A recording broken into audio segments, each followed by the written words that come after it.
for it. I didn't understand why they didn't go for it. We're live, by the way. I just decided to hit the live button and not tell you. Oh, wow, Um, it's like we're on a real podcast. yeah, so we're live.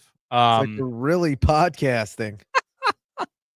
So we're live. Chicago Bears, San Francisco 49ers, Sunday Night Football. A lot of crazy stuff happened before we get to kick off here with the Bears and Niners. A lot of stuff today, man. We were just talking about the Bills not Wild going game. for the extra point and going for 2 points instead. Didn't make a ton of sense to me. I didn't completely understand that timing, especially with the way your defense had played in that second half. But I mean, there's a lot of things that go into that, right? Like your Buffalo. The other thing is too. I mean, not only are you at home, and not only is your defense playing like that, but the AFC East title is still on the line. You just handed the New England Patriots the AFC East crown. Yeah. Like, so for me, that didn't make a ton of sense. Look, it happened. The Buccaneers lose to Miami. I I said just that think you might have more happen. almost the same as that last play when the Bears were playing the Packers a few weeks ago, not the game they won, and Yeah, basically put the Packers into a tailspin that they have yet to come out of. Anyway,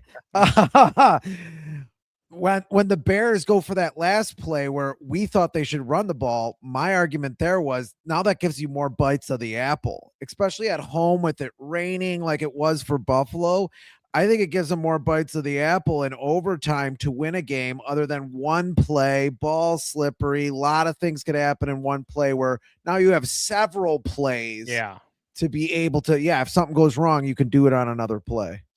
yeah. No, I mean, I'm completely with you there. Like, there's just so much that goes into it. I just didn't think the time. There are times where I'm absolutely all for going for the win.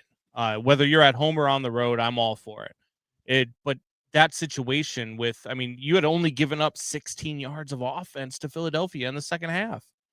It just didn't make any sense that you were going for two there. I know that the extra point had just gotten blocked on the touchdown prior to that. I understand that. Maybe you have some concerns with your kicker. Whatever. But I mean, come on, man. In the rain. Like, Yeah, there's just too much that could go wrong in the rain. yeah. It's crazy. Apparently we've already got a bot I um feel in like the we chat. made it. I Yeah. looks like we made Looks like it. we made it. This Um is this is like the time that we were at the bar and there was only one drunk person. We were doing a pregame at McNally's bar yeah. and we had one drunk person watching the pregame. Well, that person's been banned, so I- they're no longer commenting. oh, good. Yeah. I thought you were talking about the drunk, which probably shouldn't No. have been the same way. But Yeah, and probably. I looked at you and I said, "Look, if we ever make it, this thing ever actually works out, we'll remember this We'll day." remember the time where we were doing a show in front of one drunk person in a South Side bar. Yes. We will definitely remember that day And for and sure. there was no disguising that he was drunk. Like there was no like, "Oh, no, he was just buzzing." Look at this guy. I'm about to ban him because of his moniker. You just banned one of my I got it Burner burner accounts. accounts. Is your computer that far away from It is a little your far couch? away. I gotta bring it closer, or just well, there's a million things I could do better Really, with than the that. Miami moniker, Downing Thomas? I hope you hit This your guy. shin on your bed frame every night. That's it. Every night for the rest of your life, you hit your shin on your bed frame. You were like the most polite. Do you know how much that hurts? That's actually really, really like a It twisted is punishment. painful. It Yeah, is painful. yeah. So yeah, I hope it hurts every night. No, but look, a lot of you also had Tampa Bay lose to Miami with a chance to draw even in the NFC South. The Panthers completely blow a game at home against the Seattle Seahawks that the Seahawks were trying to give them. It was insane. I mean, there's just so many things that happen in the NFL, but it's par for the course with this season in the NFL, I guess, right? But now you're going to get a week where the AFC South is still on the line between the Texans and the Jaguars, even though they're not playing one another. The Jaguars are playing the Titans. I can't remember exactly who the Texans are playing, but they have a much tougher matchup. Then you have the wildness that is the number 1 seed, right? Like the number 1 seed, whoever loses between the Bears and San Francisco 49ers tonight cannot be the number 1 seed.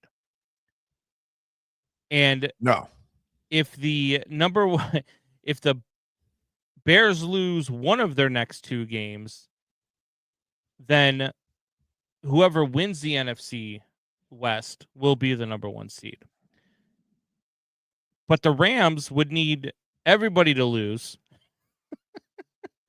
and then win out, and then they would be the number 1 seed. And by the way, the Falcons can still make the playoffs. No, they cannot. So the Falcons can be 8-9, and they would create a 3-way tie in the NFC South. All three would be 8-9, but the tiebreaker would then go to the Carolina Panthers. Oh, I thought it went to the Falcons. Swept the Atlanta Falcons. But if the Falcons lose one of their next 2 games and the Buccaneers beat the Falcons, then the Falcons or the Buccaneers would win the South on the tiebreaker over Carolina. So Tampa has the tiebreaker over Carolina unless Atlanta wins out. And then Carolina has the tiebreaker over them because they swept Atlanta. It's absolutely insane. Next week's going to be fun. There's going to be some games that matter. That will be played during the 325, 425, depending on what side of the country you're on, maybe even 225. But it's going to be wild. It's going to be fun to watch. This Bears-Niners game means a lot to both teams. And, look, the Bears defense they're one of those teams that knows how to take the ball away. And we've said it before. You've talked about how it's not sustainable and all of that stuff. But so far, it's been sustainable, and they've lived off of that. And Brock Purdy can turn the ball over. The Bears do have a shot. I still believe it's hard to say that it's totally sustainable. In season, it is. I don't think next season they're going to be the top team. I don't think it transfers over well. But what I was saying early in the season when they were winning by, 3 points and they had, 4 turnovers to 1, you kind of think like this, if this doesn't happen anymore, they're not listening to Barry Mantle's Sunken to Rye. I would say listening to Barry Manilow constantly is worse than hitting your shin on the side of the bed. When I told you before the show that at least the pictures on your wall that you say Aiden drew them, but I believe it was you.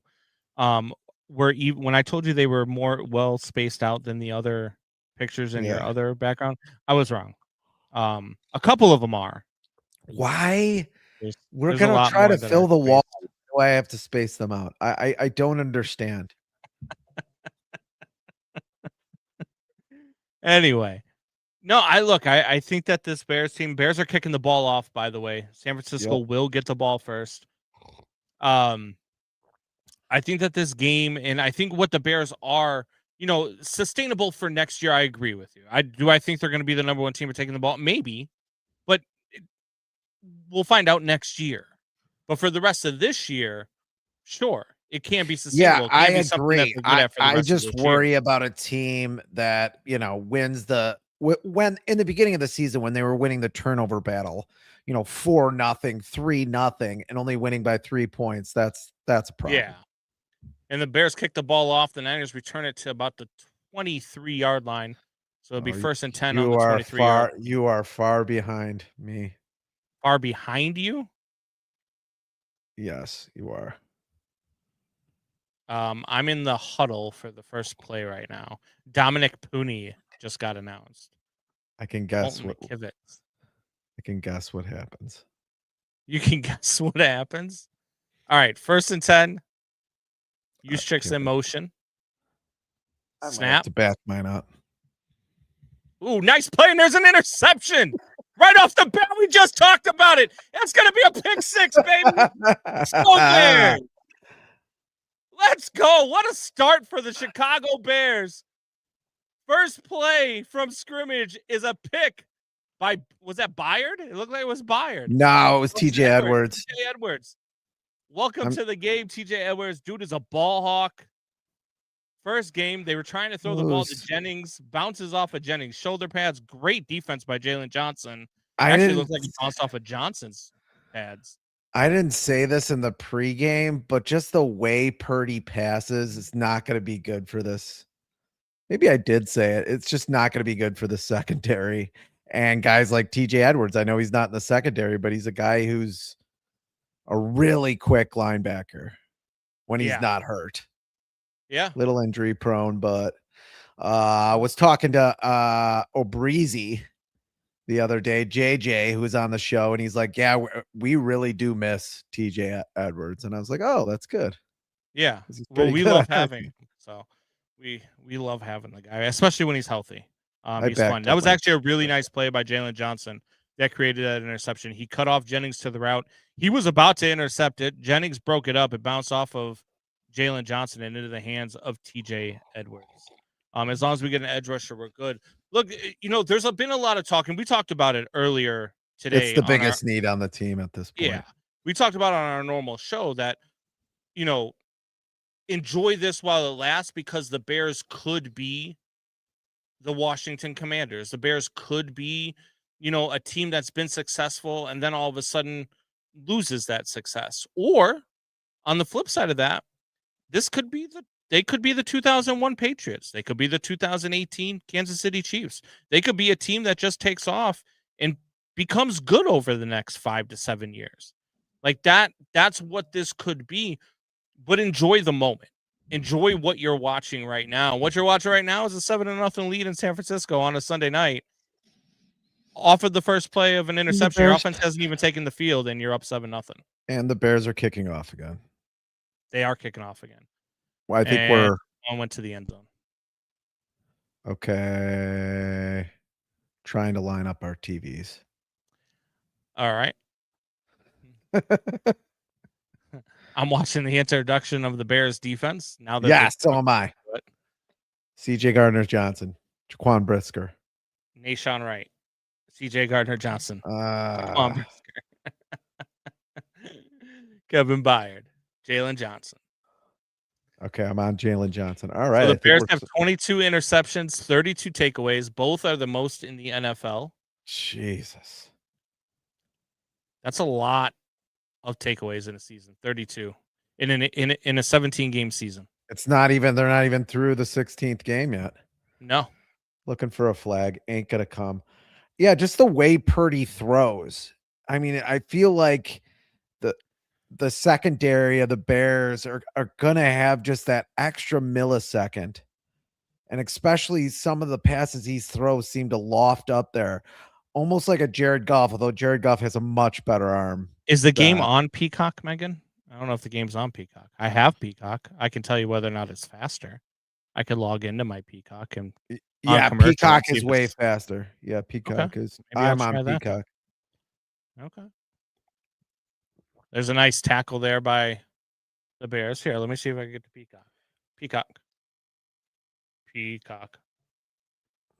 There we go. See, and you're the one that is talking about cock now. First of all, I said Peacock, which is the network. You were kind of giving a lot of emphasis to the second part, to the last syllable of that word. I'm on Peacock and I'm watching a replay of a throw to Tonja. So gain of 18. They're under center right now, in motion. Snap. Hand off to Christian McCaffrey, who just takes guys with him. Are we more lined up now? I don't know. I think Megan TV just ruined everything. Probably. As the Niners are in the huddle. Still 7-0 Bears. It is second and probably about 2, I would say. Okay, yeah, we're lined up now. Yeah, second and 1. I stand corrected. Purdy under center. Purdy takes a snap, handoff again to Christian McCaffrey. You're going to see a lot of this tonight. Good stop by the Bears. I don't know if he got to the line. We'll see where the mark is at, but it looked like the Bears stood him up. We'll see if they give him the first down here. They do give him the first down. That was close. Yeah, it was close. It's hard to tell with those spots, too, when you get stood up at the line, whereas the ball kind of just almost defaults to the judgment of the referees because we know that they're all great and impeccable at their jobs. Probably not. Indiana may be a couple minutes behind, says Don. Jesus Christ. Jeremiah says, now I'm behind. Megan says, you're good. You're good. She thinks everybody's good. Incomplete pass. 2nd and 10. I didn't see who tipped the ball there. Don also says he feels the way that Booker. you hold your mug is very masculine. I don't know. I haven't seen you hold your mug, so. Oh.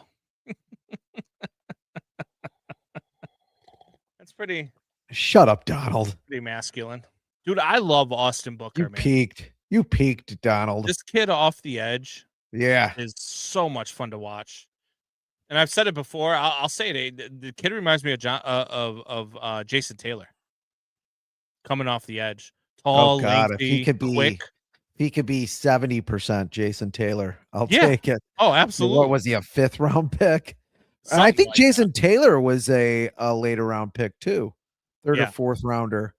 So we got 3rd and 2, 11:32 on the clock. Purdy getting back under center. Bears looking for a big stop here. I think the Niners would go for it in this situation. Purdy being hurried. There's a throw downfield. Oh, so now I'm behind you apparently. That ball, man. Flag on the play. That was just a ball that, look, the receiver went up and made a nice play. Is it a push off on the offense, or you're going to call defensive pass interference? Defensive holding. So decline that. They're going to take the ball on the 1 yard line. Oh.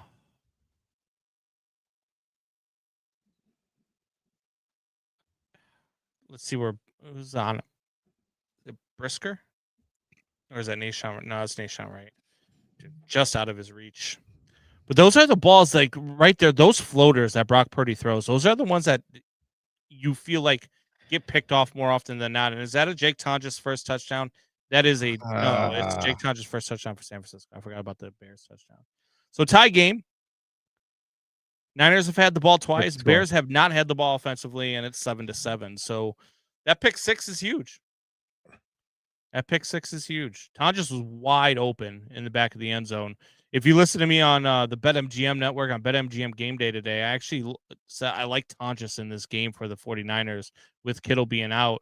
And I actually put a play down on Tonjes 18-1 to have the first touchdown in the game. But Brock Purdy threw the pick six. So that's the second touchdown in the game. Extra point is good. We got to have a tie ball game. 7-7. I'm getting text messages that we're ahead of people now. So they're not watching us. I mean, would never have been a problem 10 years ago. I just want to say that. This is the problem with America today. But Megan wanted me to switch to Peacock. She couldn't listen to us react to a play after she already saw the play. I mean, and shouldn't we be on like a 15-second delay on YouTube anyway? You would think pretty quick today.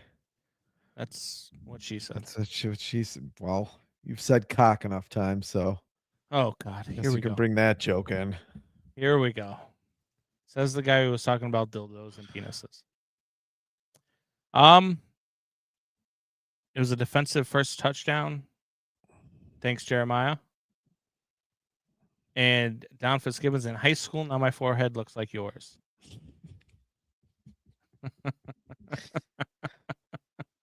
Look, I think a large forehead is very attractive. Donald. We paused for a couple seconds and we're good fans. See? Oh, thanks. There we go. Now they're linked up Judy. with us. That's Thanks, nice of Megan. her. That's good thinking. It's Other abnormally than nice people of her. just stop watching instead of, pausing their TV for 5 seconds if we're ahead. But, whatever. It was probably your brother. It was probably Johnny who said, "Nah, you guys are ahead. I'm out of here." Because he wanted to comment the score after every score. After Yes, we he had did. already It's announced. 7-7 now. Yeah.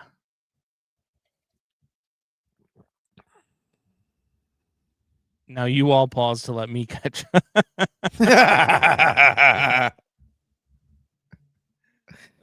Jeremiah. Look, I can go back to NBC, and then we could be behind everybody. I'm okay with being behind everybody because then Why can't you just why do you got to keep fiddling with you're it? getting our reaction to Like, the play that you've already watched. But Fitz you're doesn't like a like to accommodate our listeners. 65-year-old Jewish woman. Fitz doesn't like to accommodate our listeners, and I do. We were fine. You changed it. Now he changed it again. Caleb Williams touchdown to DJ. Oh, that's against the Packers. Still happened. They're showing the video of, oh my God, a Did Packer that dude just fan. run through his door? Oh my God, he just ripped his door apart. I love it. If you were watching the commercials, Did you see? I'm guessing they're on NBC too. Did you see the reaction video of Packers fans reacting to the I Bears game? saw some of them. I saw some of them. Yes, It was fantastic. it was pretty cool. Yeah, And then it to warmed watch my other heart. Packers fan to be like, it wasn't a big deal. Oh yeah, it's just kind of for the division, pretty much. Okay, like it wasn't a big deal. The Bears returned the kick back out to about the 30, maybe the 29.5. So Bears will start first offensive touch. See how they do here. Caleb, Bears finally have a quarterback. 3,400 yards, 2 games to go. Does he get to 4,000? It's 300 yards per game. I mean, they've already kind of lost a possession here with a defensive touchdown. I'm not complaining, but yeah. I mean, I thought he would have a lot of yards in this game. I think they should run the ball, and as I say that, they have nobody in the backfield right now. And a completed pass to Cole Kmet to start it off for about 8 yards. So it'll be 2nd and 2. Look, I think that with these two secondaries that you're facing, again? Are we doing that? I don't know. You're facing a secondary in San Francisco that's really beat up. And the secondary in Detroit can give up a lot of passing yards as well, as we've seen over the last couple of weeks, as now they're eliminated from the playoffs because they're not as good as they were a year ago, as Caleb drops back and that pass gets batted down 3rd and 2. I think that Caleb can get there. I don't think it's likely, but I don't really care anymore, to be honest with you. If he throws for 4,000 yards at some point in his career, maybe next year, great. But this year, he's not going to throw for 4,000 yards because he doesn't have to. No, yeah. I mean, You know what I mean? especially in these early years, maybe even next year too. I don't want him to be the guy that has to. Yes, at the end of the game, does he have to win the game? Yeah, but I don't need him to be everything for this team yet. Yeah, and don't get me wrong, if he needs to throw for 300 yards today, I would love for him to throw for 300 yards today as he scrambles around, tries to make something happen. Looks like he does on the sideline, or is that picked off? What just happened there? There's a flag on the play.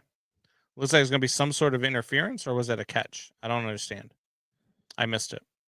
And no replay on NBC, of course. And Caleb illegal man downfield. I'm confused. What's going on? Can we get a call? This refereeing crew. I wish I would have said something about the refs. Dude, officiating in the NFL is so bad. There's no foul. 4th down. So it was an incomplete pass. Okay. They like, what is going on the sidelines? How about a replay? Show what happened. Yeah. NBC. I thought Fox was the only one that was this bad. I called you an old Jewish mother, And Jeremiah says the difference between a Jewish mother and a 747 is that a 747 stops whining when it lands in Miami Beach. I don't get it. Old Jewish mothers whine a lot. Like, do you not know that? No. Did you spend like 20 years in the Marines? I thought it was only I'm like not 4 years. Jewish. How would I know what a Jewish mother It's sounds like like? it's on shows. It's like a stereotype. It's a very well-known stereotype. Like black guys like to eat watermelon. Wow. I'm sorry that I'm not And racist. occasionally they show their penises on this show. Unreal. Trying to get us canceled. Um, I'm just saying I can't say a stereotype. Okay, I'm Irish. Irish people like to drink. I mean, I've also heard a half couple Italian. of jokes about a 747 before, but I've never. What jokes about a 747? Oh, my favorite one, which I repeat all the time, was said by the first time I heard it was by Triple H in the WWE when he says his wife Stephanie said something about his package size, and he says even a 747 looks small when it flies into the Grand Canyon. That's my favorite one. Oh my god. I've used that one a couple times in arguments with ex-wives. The difference. Jeremiah. Jeremiah, the difference between an Irish wedding and an Irish funeral is one less drink. I just reported Fitz's comments. Of course you did, Doubting Thomas. You're trying to take down the show, as usual. And now you comes. What did I do? Yeah. I didn't say anything. Fat shaming. Well, fat vagina How did shaming. fat shaming? Vagina shaming. What? No, that's not what. What? That's all right. There's a button right here where I could just ban Doubting Thomas. We could do that. We wouldn't have to see any of his monikers anymore. He'll just bring somebody else with a different name. That's fair. I mean, he's got like 4 or 5 burner accounts. Yeah, I know at this that. point. Yeah. One of them's named Jeremiah Murray. You know, there might be we're getting decent numbers in this broadcast, and I was like, oh, that's pretty cool. We're getting like decent numbers. And then I look up and I see Chris Collinsworth is broadcasting the game. So I'm guessing that's why a lot of people would rather be over here. Yeah. I mean, yeah. Sunday night games are usually good to go. Thursday night games are another one, so people don't have to listen to Al Michaels. They'd rather listen to other people do the games, but 9:59 to go, 1st and 10. San Francisco with the ball. Purdy over the middle. Is that the Tonjes again? It is. With Tonjes 3 for guys 11 around yards. Yeah. With 3 guys around him. Dude, the last time Kittle was out, Tonjes was a huge part of that offense. A huge part of that offense. And I mean, I kind of figured he would be the same today, but when you game plan for this offense, Williams you have is to out, game plan huh? for McCaffrey. Yeah, it looks like he pulled a hamstring. Arguably the chasing best down the left tackle in interception. the league. That could mean something. Not when Christian McCaffrey's your running back. Dude is so damn good at football. So damn good at football. You make him sound like he's a mint Meltaway or something. He could be. He could be. Al Michaels has gone the route of Dick Stockton. It's a rough lot. No one goes Dick Stockton. I mean, Dick Stockton couldn't even get guys' names right. I know Al Michaels has done that a couple of times, but Dick Stockton was like, sometimes he thought he was in a different city, maybe sometimes a different country. Like, as a guy who pulls sound for a living on a radio show during games at Al Michaels broadcast, I can assure you Al Michaels. Oh, and here comes left tackle Stockton. And he almost got sacked by Sweat. But he got away. Just barely. Because Sweat is slow. He broke the play up. No, Al Michaels is terrible. It's going to be 3rd and 6 for the 49ers here. See if the Bears can get a stop. 8:09 to go in the first quarter. 8:05 to go in the first quarter now. Purdy's in shotgun. Another 3 and out. The Bears throw the ball a lot. Another 3 There's and a- out. That's all I have to say. There we go. Nice batted ball at the line of scrimmage. Austin Booker was that Booker again? baby. Dude, God, I love this kid. Remember we were talking about him last year during the preseason. Yeah. And then he got hurt. And then this year in preseason, he got hurt again. But we were talking about him during that preseason and how good he looked coming off the edge. And the dude is just a monster, man. He's stronger than I thought he was. Yeah. And maybe that's just because it's his second season. How tall is he? Let me look him up. Gotta be 6'5", 6'6". He's 7'5".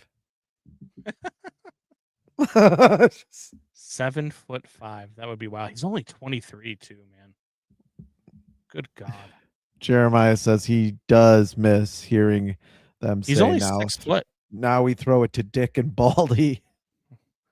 He is only 6 feet tall. He looks a lot taller than 6 feet, don't he? Yeah, I don't. Maybe he's just true. Maybe his arms are just because his arms are long. I'm not sure. What do you mean by that? He's lengthy. His arms are long. I mean, I don't know how else to explain it. He's got long arms. What do you mean by that? Just I didn't say it, so I don't have to defend myself. Well, you had a thought in your head. All I'm saying is that he's lengthy, and the fact that he's only 6 feet tall is kind of surprising to me. Because especially like the way that he puts his arms up and he blocks that ball. That's got to be wrong. If you remember in the combine, they said Caleb Williams is 5. They didn't say it in the combine, but before the combine, they were saying he was 5'9". Did you feel he Caleb warranted Williams is 6'1"? Did you feel like he warranted a fine? Well, 2 fines for his hits last week? For the first hit was almost exactly the same as the hit that we showed but we could show again as we're in a commercial break that happened in the Texans game last night, the Texans Chargers game, where he landed on Jordan Love, but there was not much he could do to that. And then the other play, Jordan Love is coming around one of his blockers and another guy. He's trying to get out of the way. Yes, Jordan Love does go down too. He probably shouldn't have led with his helmet, but when you're trying to hit somebody, even with your shoulder pads, you do have to duck your helmet down. Yeah. I mean, I especially just when don't you're trying to hit him in way. the chest with your shoulder, your head has to go down. And QBs are the center of the league. I mean, that's what they'll just keep saying that. Stroud, as he's hit, almost connects with Knoll. There is a flag out back where Stroud was hit. And they're saying he was roughed. Automatic first down. Oh, my. Wow. Dayon Henley coming right from the middle of your screen on the pressure. Got a free hitter right at C.J. Stroud. Looks like a good football hit. Ends up landing on him with his body. It's just a clean football hit, man. Just a clean tackle. I don't know what the defenders are supposed to do anymore, especially when it comes to hitting the quarterback, as the Bears hand the ball off to Kyle Monangai, it looks like, for probably about a gain of 1 or 2. I just don't know what defenders are supposed to do anymore. And I understand protecting the quarterback, but there has to be something implemented to protect the defenders. I mean, to be fined, to have to give up money for hits like that. Yeah, I just don't know how you land on them. Just stop landing on them. I mean, I don't know. But then you can't, because then it's a hip drop tackle. If you land off to the side, that's a hip drop tackle. Yeah, and then I mean, it happens on both plays, but it's even more pronounced in that Texans Chargers game we just showed, where the guy does try to get off to the side a little bit as he's falling. But I just don't know. Unless you're Neo, I just don't know what you're gonna do. as Monangai Kyle rips off Monangai. a run for another 3 or 4 yards. So it looks like it's going to be about 3rd and 4 here. Darnell Wright is playing. He didn't travel with the team last night because of an illness, but I guess he did catch a flight out, and he's playing tonight. The whole team's basically dealing with the flu or some sort of stomach bug. And the Bears are 3rd and 4. Caleb in shotgun. Drops back to pass to DJ Moore. Oh, gets ripped away from him. I don't know if he had that. Let's see if NBC will show us a replay. Probably He'd be not, running because for a while apparently if he did. there's Oh, no boy. replays on NBC. They don't have a replay machine or something. I don't. Oh, here we go. Hey, we get to see one 5 minutes after the play happens. This is probably the play before anyway. It's a good route by DJ. No, that ball just gets deflected. Good defensive play there by the 49ers. So after a pick six and then a 49ers score, both defenses seem to have settled in. Bears are going to punt the ball. What a punt. What a good punt. He's going to be returned out to the 34-yard line, but man, God, what is that, a 65-yard punt in the air? 70-yard punt in the air? From the 20 to the 20? What was that, 40 plus 40? That's, 80 in the air. 2 3-and-outs for the Bears. You just can't. Another slow start to a game. Yeah. I mean, this is 3 games in a row. And I mean, it's been they've had a lot of this year. They've had some good. They've had some games where all the called plays that Ben Johnson have gone pretty good. But you notice you got 3 passes in a row on that first drive. You got a pass and 2 runs on this last drive. I don't know why you're not running the ball. Breaks out to the edge. Oh my God. Christian McCaffrey brings that ball all the way down to the Bears' 23-yard line, it looks like. Unreal. Maybe the 26. What a run by McCaffrey there. Couple of cuts. Good blocking. Nashawn Wright misses a tackle. Yeah, some good blocking. Especially whoever cleared out Tremaine Edmonds, I think it was. Maybe a questionable holding call there. Yeah, it was Tremaine Edmonds. I think it was the center for the 49ers who walled off Tremaine Edmonds. Then he gets to that third tier and forget about it. Oh, no. Now Nashawn Wright walking off to the sidelines. Jesus. At least he's walking. He was dealing with a knee injury, too, before this game, before he got sick. Let's see what happens here. Oh. His helmet meets Jalen Johnson's helmet on the fly. Looks like he got knocked out. That could be a concussion. At least he's still moving. Yeah, he's got to make that. He's got to make that tackle. He wasn't knocked out like Tua, where Tua's doing a different kind of sign language. That's true. Is that Brian Robinson? That is Brian Robinson. Oh, my word. Good run for Robinson there, too. Now, all of a sudden, the Niners got the run game working. And they are, is that 1st and goal now? Looks like 1st and goal. Yeah, probably from the 9, it looks like. Yeah, boy. Well, you knew it was going to be a tough game. We got 1st and goal from just about the 10, just inside the 10. Purdy drops back, sees an opening. He's going to run for it. He's going to get it. Touchdown 49ers, 14-7, as Brock Purdy does white guy dance for sure. And yeah, just stop doing that, dude. You threw a pick 6 already. Let's not. Let's not. Why don't we? Yeah. All right. So 13-7, extra point pending. Niners have had their share of kicking difficulties this year. So let's see if that can rear its ugly head here again. 13-7. They line up for the extra point. 4:52 to go in the first. And the extra point is right down the middle. So 14-7 with 4:52 to go in the first quarter. And the Niners just ran that one down the Bears' throat, man. I mean, 2 big runs, one from Brian Robinson Jr., one from Christian McCaffrey, and then Brock Purdy finished it off with, I mean, What is the he whitest doing? dance I've ever seen in my entire life. I don't know what he's doing. Idiotic. Yeah, I don't know. It looked like he was trying to drive the bus. He should have just done the 6-7. Or just hand the ball to the ref.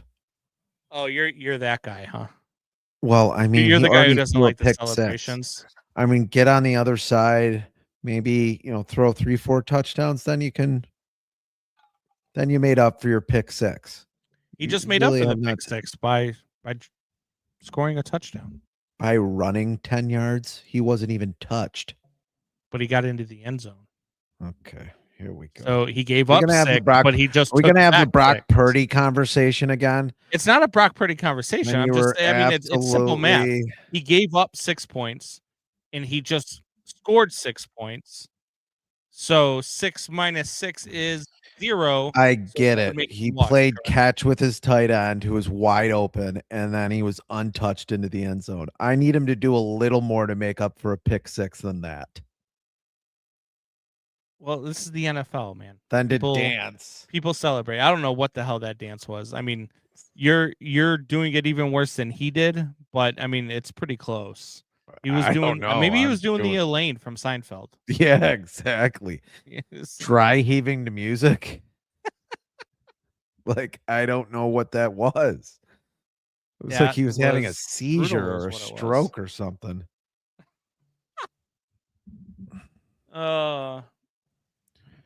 By the way, these Danny DeVito and Eli Manning commercials, they're kind of funny. Not gonna lie, I like them. Are you a fan of the Jersey Mike's commercials? Yes. Yeah. Yeah, I like. I'm pretty much a fan of anything that Danny DeVito does. I don't know. I mean, what? Including, I never watched. It's Always Sunny.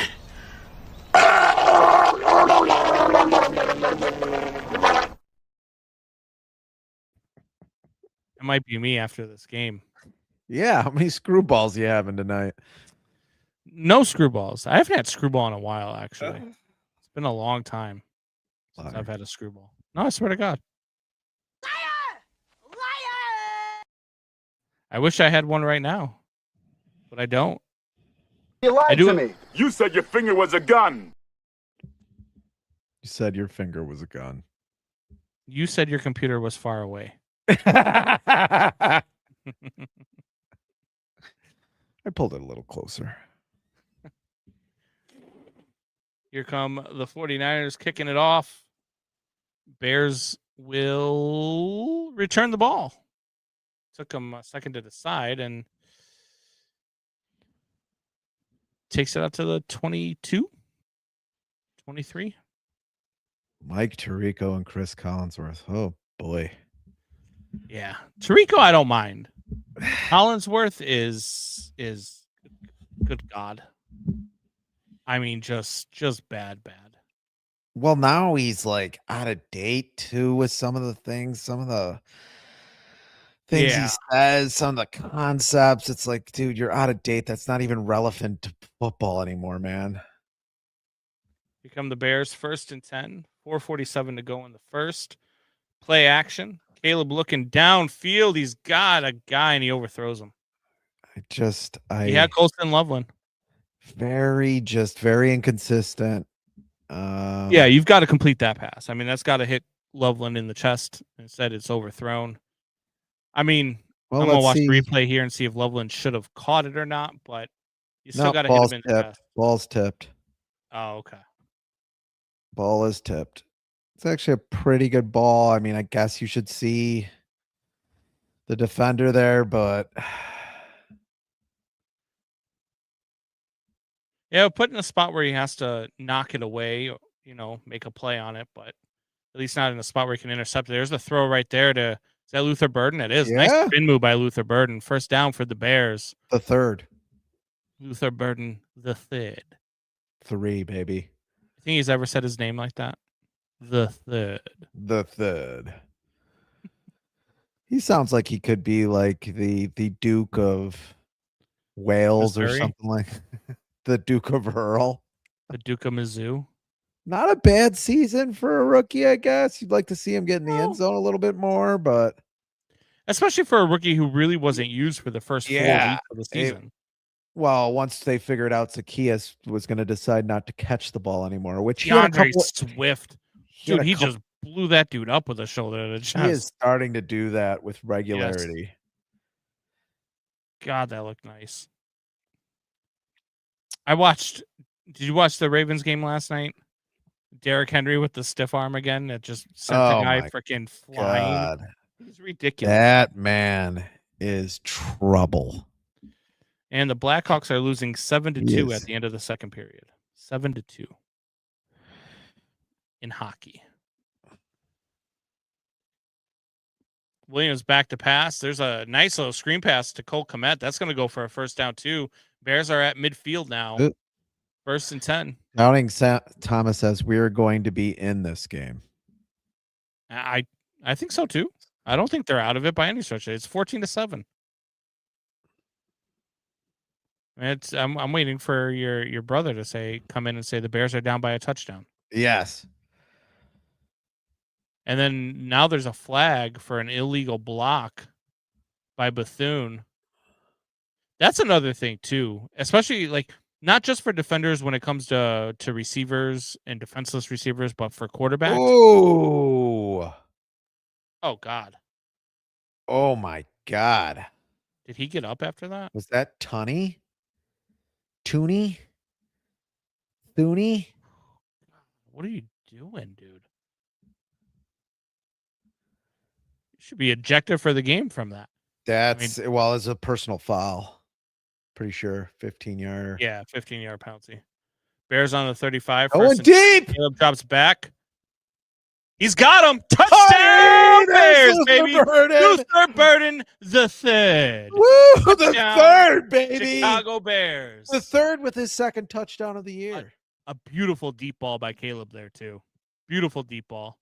Yeah, he flipped that ball up there. You normally don't see that from him.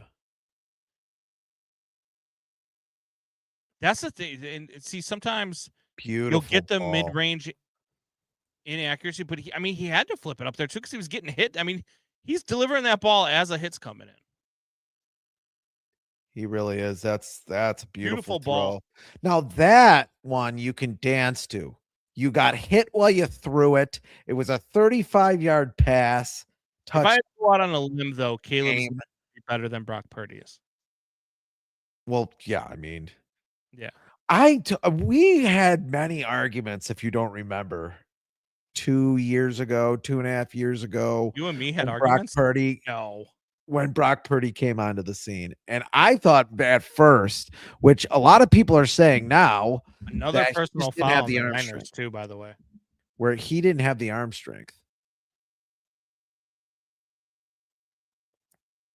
Yeah, the play by Bethune that's a dirty play.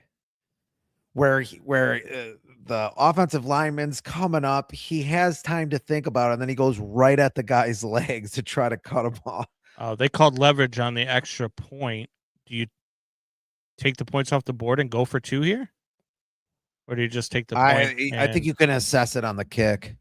Yeah, I think it looks like that's what they're going to do. Good choice. Keep the points on the board. I like that idea. 14-14, 2:58 to go in the first quarter. They're going to commercial. The point that I was making about the quarterback, though, is that you can't hit a quarterback high because if you land on him, have a problem with his sassy celebration. Can I make my point, or do you just want to go to the comments? Okay.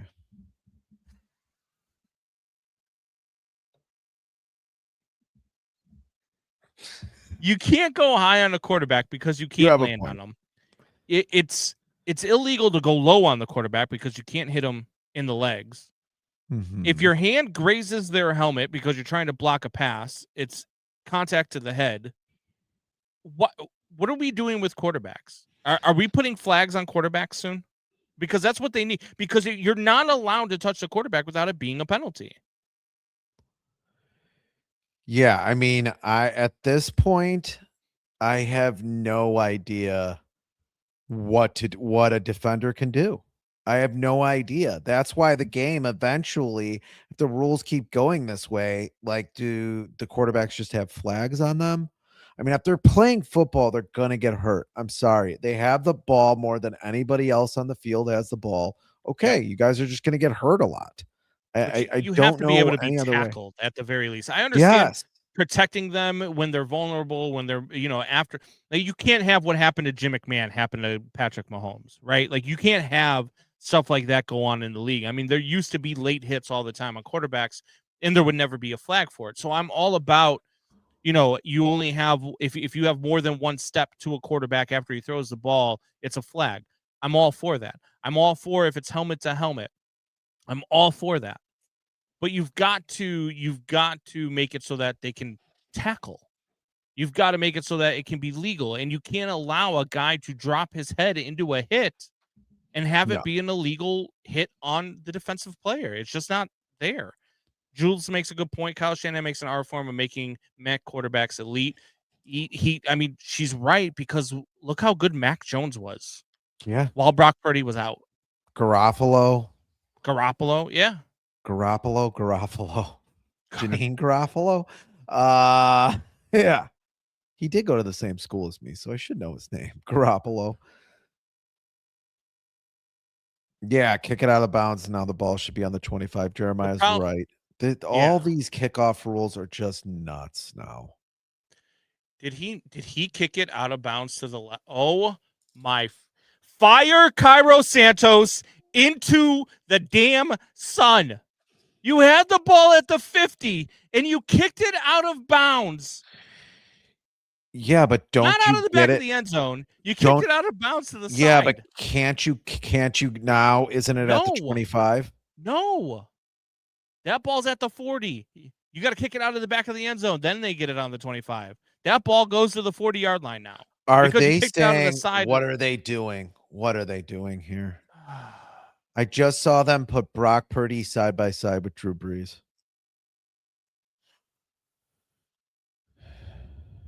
It will be at the 20. What do you mean it's at the 25? What? Yeah, it's if you kick it out of bounds to the sidelines. The rules that's are not so to bad. The 40 anymore.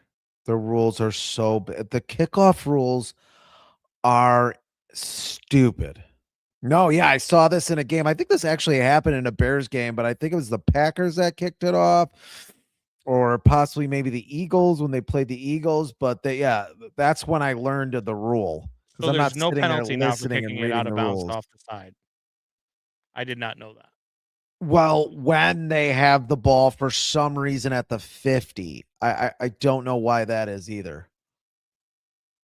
That Get doesn't in make there. any sense. Another time where they rush 5 guys, and there's 3 guys standing around them. Another time they rush 5 guys or 6 guys, and they don't even get to Purdy. They don't even get to the quarterback with 5 guys. They can't even get to the quarterback with 5 guys. By the way, 5 Guys Burgers, pretty good.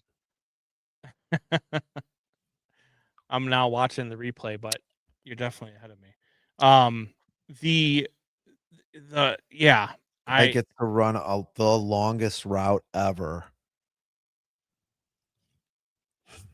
Yeah, you've got to be able to get there. You got to be able to get aside. I mean, San Francisco does have a good offensive line, but you've got to be able to rush the passer in this league. It doesn't matter how good the offensive line is. You have 5 or 6 guys. Yeah. The guy shouldn't have 5 seconds to throw the ball.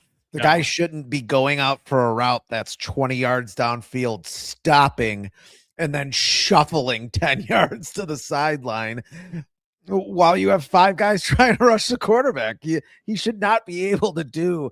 He should be dumping that ball off, not throwing it 20 yards down the field. 1:40 to go now in the first quarter. Purdy takes a snap under center, hands it off to McCaffrey. McCaffrey breaks the tackle and then gets tackled. It's going to be about 3rd and 2, maybe 3rd and a long 1 for the 49ers. 14-14. There is a flag on the play. I already feel like this reffing crew is just not the number one. Just ref trying to get ever. on TV. Yeah, just not the number. They're not going to be doing the Super Bowl game this year. They might at this point. I mean, so I had a buddy who was like looking up. I guess we put a bug in his ear. He said there is no foul, and then he put up 2 fingers and said third down. That's what I'm saying. I had a buddy look up what they make. They make like $250K a year.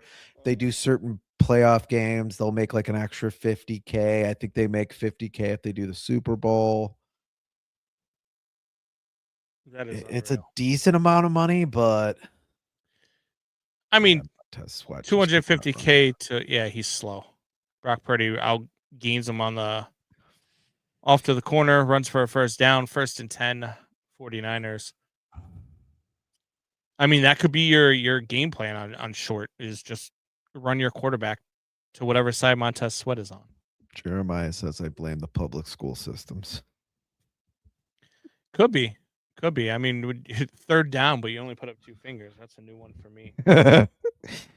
I don't know. How does he know where he went to school?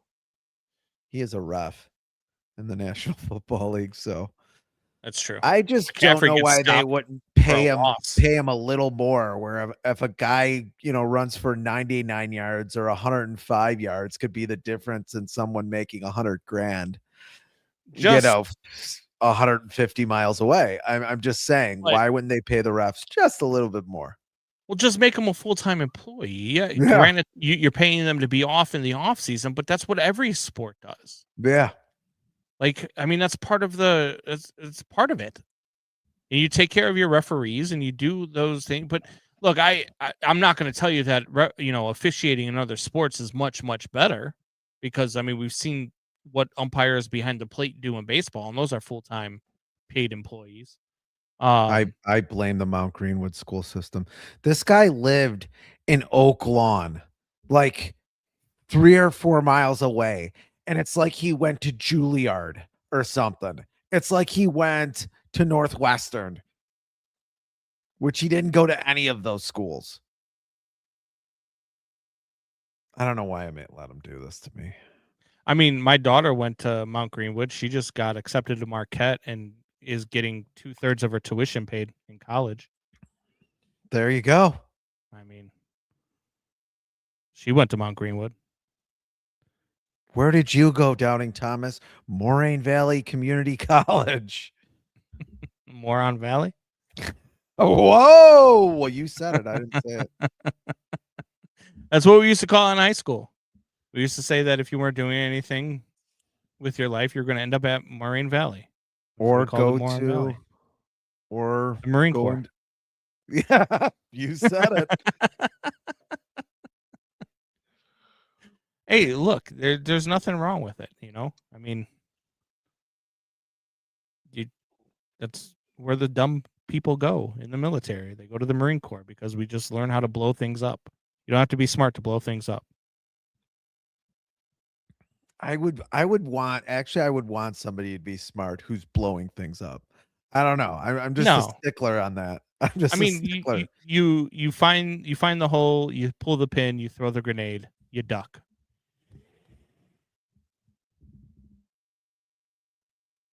I mean, I just feel like there's more to it than that.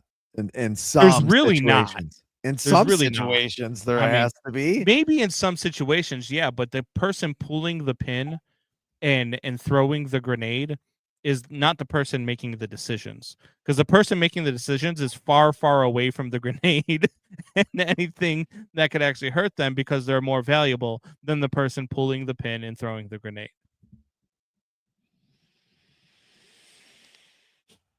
Get what I'm saying? Yeah, I just think there's just more sophisticated bombs nowadays.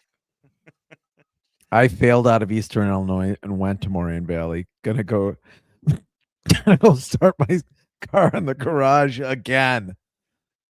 You've already done it once. It didn't work the first time? Well, he was halfway through the first time and then remembered that he had to take a bath. Yes. So he got sidetracked. All right. 49ers have the ball on the Bears 35. Start of the second quarter, there's a throw again to Ricky Pearsall.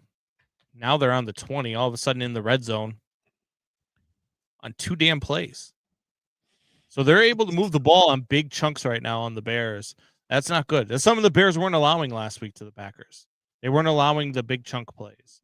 So they've got to get back to that and realize that Brock Purdy can still hurt you with the arm. Realize that Kyle Shanahan can dial up plays where Brock Purdy can still hurt you with his arm. I understand. Oh my God. And Christian Brisker, McCaffrey. just a terrible read on the play. Oh, Left a wide gaping hole on the right side of the line. And first and Christian goal on the McCaffrey was 5 able to for the run through it. Niners. Yeah, you've got to look at Brisker here. Just in no man's land. He's got to cut that back inside and at least read something. Edmonds has to be there too. Edmonds has to fill that gap. 9 rushes for 77 yards. It's not very good. No. I knew there were some matchup problems against this team. Christian McCaffrey over rushing yards, and that's good. Christian McCaffrey in the end zone, touchdown. So that is now a touchdown for McCaffrey, a touchdown for Tonjes, a touchdown for Brock Purdy, 21-14. Do you want Brock Purdy to do a dance again? Because he did hand the ball. That was off. McCaffrey's ball. I'm just saying he handed the ball off. Dance, but McCaffrey can actually dance. I've seen him dance. I feel like he did more on that play than he did actually hiking the ball than he did on the play where he ran 10 yards into the end zone. Why are you? What I don't know. What is your thing about Brock Purdy? You got a hard on for Brock Purdy? People think he's better than he is, and they do a side by side with him just 20 minutes ago with Drew Brees. Like he's like Drew Brees. What? Drew Brees.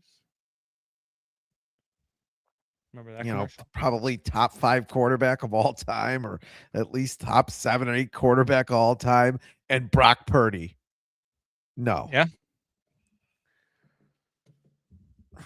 Doubting Thomas says there's going to be 100 points in this game. Well, we're on our way. I thought it was going to be high scoring. I did like the over. The over was set at 52.5 when I bet it earlier. I know it went down. I think it was at 51.5 at kickoff, but I like the over in this game. I thought it was going to be high scoring. I thought it's some 34-33, 34-32. So somewhere in that ball. It's hard to have a pick 6 and be down 7 What my points. game parlay? Game. I have a 60-1 parlay on this game. 60-1. I have the Bears plus 3.5. Brock Purdy over 1.5 passing touchdowns. Colston Loveland over 40.5 receiving yards. Christian McCaffrey over 114.5 rushing and receiving. Christian McCaffrey and Jake Tonjes both to score a touchdown, which has already happened. And Colston Loveland to score a touchdown. So 34-33 Bears sounds really, really good. I like that idea. As long as you get Colston Loveland in the end zone. I love Brock Purdy, not because he's a crazy good QB. I love how he's a normal Iowa farm boy, and the fame hasn't changed it. He's not famous. You like Brock Purdy because that's he's your beating problem. The Bears right now. Yeah, this is a Packer take right here. It's a Packer fan take right here. He's not famous. I'm sorry, he's just not. A casual fan has no idea who he is. He's not famous. He's a starting quarterback in the NFL for one of the most storied franchises in the history of the I don't really NFL. care. Like we've Julianne, the same person who said that their quarterbacks are basically interchangeable in the 49ers. I bet you if you ask a lot of casual fans, they have no idea who starting quarterback for the 49ers is. Some might even say Jimmy Garoppolo at this point. The guy was the last pick in the NFL draft. The last pick, Mr. Irrelevant, and he's the starting quarterback. Oh my God! An undrafted free agent caught a touchdown pass against the Packers. He's gone to a Super Bowl.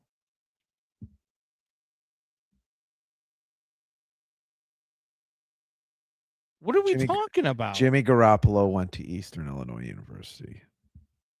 Well, so did Jeremiah. So apparently it doesn't take much to go to Eastern Illinois University. A lot of women would still say Jimmy G. Well, yeah. The ladies like him. The ladies do like him. Freaking Captain GQ. What happened to Trey Lawrence? Trey Lance? Trey Lawrence. Oh my God. That's Trevor Lawrence. Trey Lance was terrible. That's what happened to Trey Lance. He didn't play much even. No, because he was awful. A rather high pick to be terrible. Yeah, dude. I mean, Jules says Combs and I are agreeing again. Give it time. Give it time. If the Bears are the 1 seed, the Packers are the 7 seed. What is their booth? Did you just see that booth? Are they just sitting on like a flat platform with a fold-up table? I don't know if NBC has a lot of money. Oh, go, Kyle. Oh, why did he try to take that guy head on instead of just cut to the left? He likes to hit people. Kyle Monungai with a big run there for the Bears for probably about, I would say, about 25 yards. When you're drafted in the 7th round. Pan out. Why didn't he cut to the left? Once he decided to cut to the left, he couldn't get around him. He couldn't get around him. Dude, he could have got around. He could have cut to the right because that's kind of where he was trending. There's a dump off to Monungai, who's also going to pick it again for another first down. So Kyle Monungai series right here. Break 2 See some tackles. throws of Colston Loveland. I need 40 yards receiving here. Oh my God, we're gonna do this all game. Yes, we're gonna do this all game. That's why you wanted to. If I can turn $10 into 600, I'm going to root for it. Why are we even simulcasting this goddamn game? Just so you can bet. It's called sports betting. Your gambling addiction. That's why we're doing this. Oh yeah, right. Let's do the game so I can gamble the whole goddamn time. I am so sick of it. Well, now you don't have to be on. So Caleb Williams throws the ball deep. That's to Colston Loveland for the touchdown, baby. Let's go. I just hit myself. Prop. Oh, my touchdown. It was. Let's go. It was offsides on the defense, so he had to go for it. Penalty is declined. Unreal. See what happens when I take you off the show? See what happens? Good things happen for the Bears when Fitz isn't here. Just let it be known. When he picks against them and when he goes away, good things happen for the Bears. Wow, what a throw. Yeah, you got a lot of people back there in coverage, too. Yeah. Good throw, good catch. Colston Loveland. Nice scramble drill by Colston Loveland to just kind of flatten out his route there. Yeah. Maybe the kid's a little smarter than I thought. 36-yard touchdown pass. Yeah, I think Caleb Williams has 300 yards passing in this game. I think that might actually happen. He's got to be over a buck now.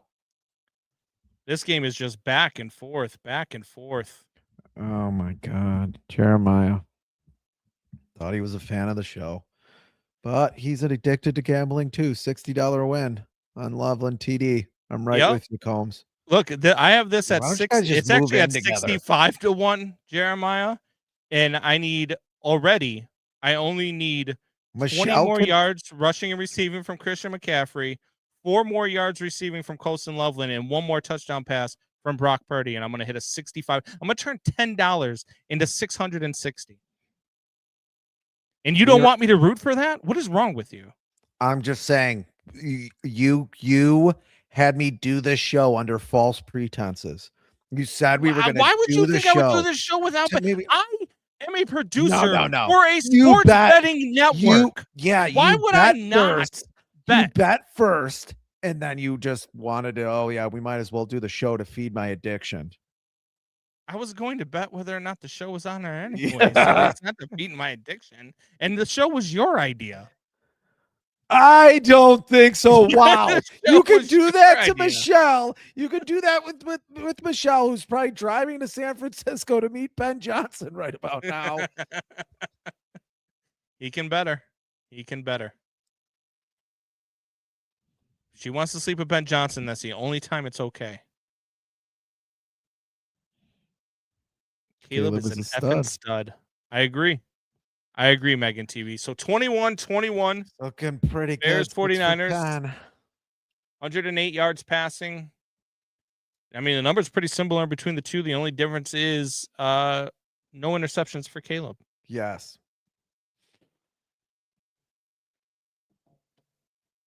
Last 4 drives, 4 TDs for both these offenses. And we still have 12 minutes to go in the second half. We're an hour into the game, and there's still 12 minutes to go in the second half. McCaffrey rushes for 4 yards there, so it's going to be 2nd and 6 for the 49ers. 12 minutes to go in the second quarter. Did I say second half or first? Whatever. Jeremiah says, I won $520 in bonus bets because Cat was the king of the court Tuesday. Let's talk about it, Combs. Who's Cat? I don't know who Cat is. Do you know who Cat is? I don't. Is that Karl Anthony Towns from the Knicks? Oh. Maybe. And King of the Court. Like, how do you get what the hell is King of the Court? I don't even know what that is. Megan, is this a new thing? Fun. The 49ers are driving again, and she's like, "Oh, this is so fun." She's talking about our show, you dick. I don't. She likes what we're doing. God, you're Maybe annoying. What they're doing. God, you're annoying when you don't drink. Oh my God! Wow. Get this guy into a center. Have him be one of the people that are trying to keep people sober. Wow, you should be managing a halfway house over there. Over there in Mount Greenwood. It'll be empty. There'll never be anybody there. 10:40 to go. Empty out in the halfway house. Hey guys, it's St. Patrick's Day. Should you guys be out drinking? It's the holidays, guys. You could drink a couple times. Yeah, what's the harm in one? There's a throw. Actually a toss. That's not a block in the back. I was thinking the same thing. I guess they don't call that anymore. Not on this crew. They only call 15-yarders. If it's not 15 yarders, it's not worth throwing the flag. I think. How is this not a block in the back? I think it was 2 blocking in the backs at the same time. Yeah, 2 guys getting blocked in the back at the same time. Yeah, I don't understand how there's no flag there. But that's all right. Let them play, I guess. Just do it for the Even Bears. more fun if you guys fight. What a hit on Purdy. Your boy. Austin frickin' Booker. Quarterback Hunter. Meg says even more fun when you guys fight. And Jules says agreed with Meg. They like when we fight. Jules.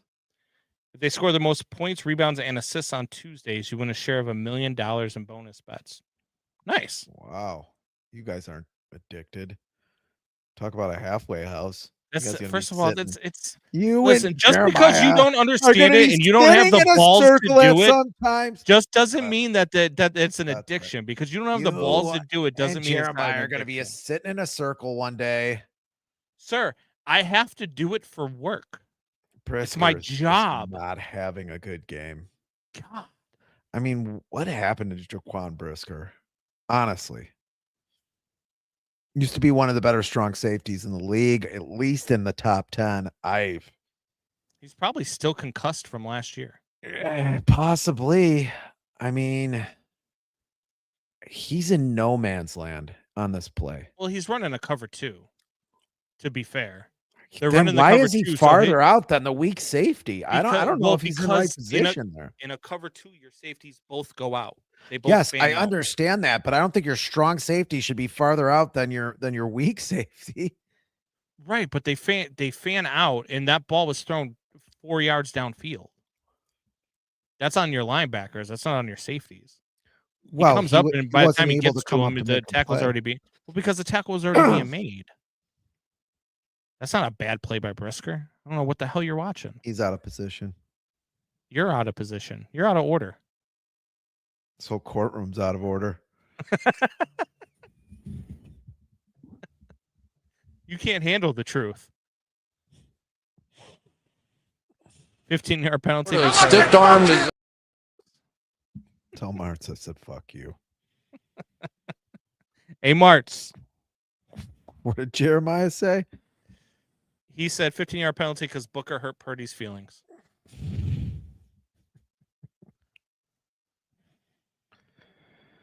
You don't want to put Purdy out of this game because you don't want to see Mac Jones come in. He's a more accurate quarterback than Purdy. So let's keep Purdy healthy. Purdy drops back to pass. It's 3rd and 3. Bears try to get to him. Good defense by Brisker there. No flag by Brisker. Good defense. But just by the guy you were just all over, calling him out, all over him. I know the Bears just got a Brisker, sack, but he has did. all the time in the world. Yeah, he proved me wrong there on that play. He has had a down year. I think anyone would say that. Great play. Yeah. Stood his ground. Great play. Going for it on 4th, obviously, here at the 38. And they're going to freaking get it. Just unreal. Pass and catch. That's Nahshon Wright again. Nahshon Wright's on Pearsall, and Pearsall's having a game. Nahshon Wright cannot keep up with him right now. They've got to figure that out defensively. And maybe this is why they were in cover 2, is because they feel like a zone defense right now is their best bet, because man on man, Nahshon Wright cannot cover Ricky Pearsall. He's not fast enough. Not getting any push in the line, man. Ooh, ball almost gets tipped. Jackson Smith and Jigba watching the show says go Bears, even though they're chasing the Seahawks for the 1 seed, which is kind of weird. Doubting Thomas says they're going.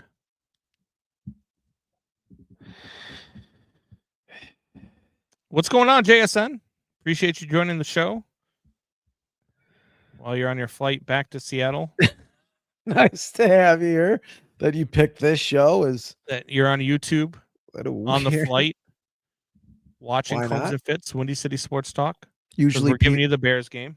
Usually men of his age are on TikTok, but even JSN realizes that we are a better duo than the duo that's on NBC doing the game. It's not saying a lot. That's not giving us a lot of credit. Oh, I will say Tarico's usually pretty good. Listen. JSN says, yeah, we got good Wi-Fi, man. You deserve it. I mean, the Seahawks, I think you're going to have to start telling the Seahawks defense pretty good. Pretty good team they got over there. JSN having a pretty good year as well. Yeah, I'm looking up right now to see where his actual numbers are right now. But I know at one point people were talking about, what do you get to 2,000 yards receiving? There's Christian McCaffrey again, right up the middle with another 6 yards. I know it's a great move by one of the top backs in the league, but you got to tackle him there. Yeah, no, I completely agree with you. Jackson Smith and Jigba has 1,637 yards receiving. He is 363 yards away from being the first wide receiver with 2,000 yards receiving. Don't think he's going to get there against the San Francisco 49ers next week, but with this secondary, you never know. McCaffrey with the ball again. He loses 2 yards that time. So it's going to be 2nd and goal from the 12. Field goal is a win but here. Not break here. Field goal is a win here for sure. That's basically how they it is how they won the game against the Packers. Well, plus you get the ball back at halftime. So with 5 minutes to go, you hold them to a field goal here. Maybe you go down, get some points of your own, hopefully 6. And then and then you'd be Watch up. for the slants in the middle of the field. They've been running them all game. Good hit there. Good hit. Good tackle. It's Good Nahshon open Wright. field tackle by Nahshon Wright. Are you going to say sorry about what you said about Nahshon Wright? No, now, because or? first of all, I didn't say anything bad about Nahshon Wright. I You said did. he You can't cover Ricky did. Pearsall one-on-one, and that wasn't Ricky Pearsall. That was Jawan Jennings. So, no, I'm not going to apologize. Pearsall any relation to Jimmy Pearsall, the psychopath that used to announce games for the Sox and also ran the bases backwards once with the Boston Red Sox in the 50s? Yes, Junior. It's still 21-21, by the way. Wow. The part of John Fitzgibbons will be played by Brandon Combs Jr. Oh, intercepted, baby. Go. A terrible Another pass by interception. your guy. There is a flag on the play. Unbelievable. Oh, my God. Unbelievable.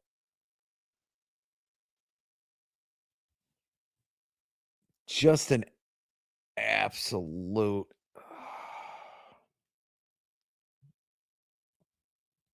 terrible. First down, you just gave him a touchdown. You might as well just call it a touchdown.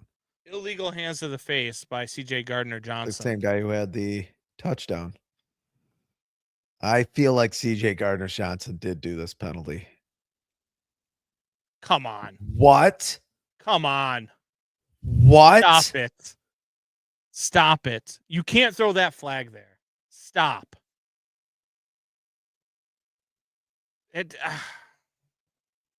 Wow. Same thing I was saying yesterday in the Chargers. I don't even think he hit his face. You just can't throw that. He does touch the face, but maybe a little bit.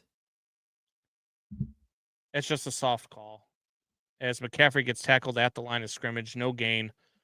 2nd and goal.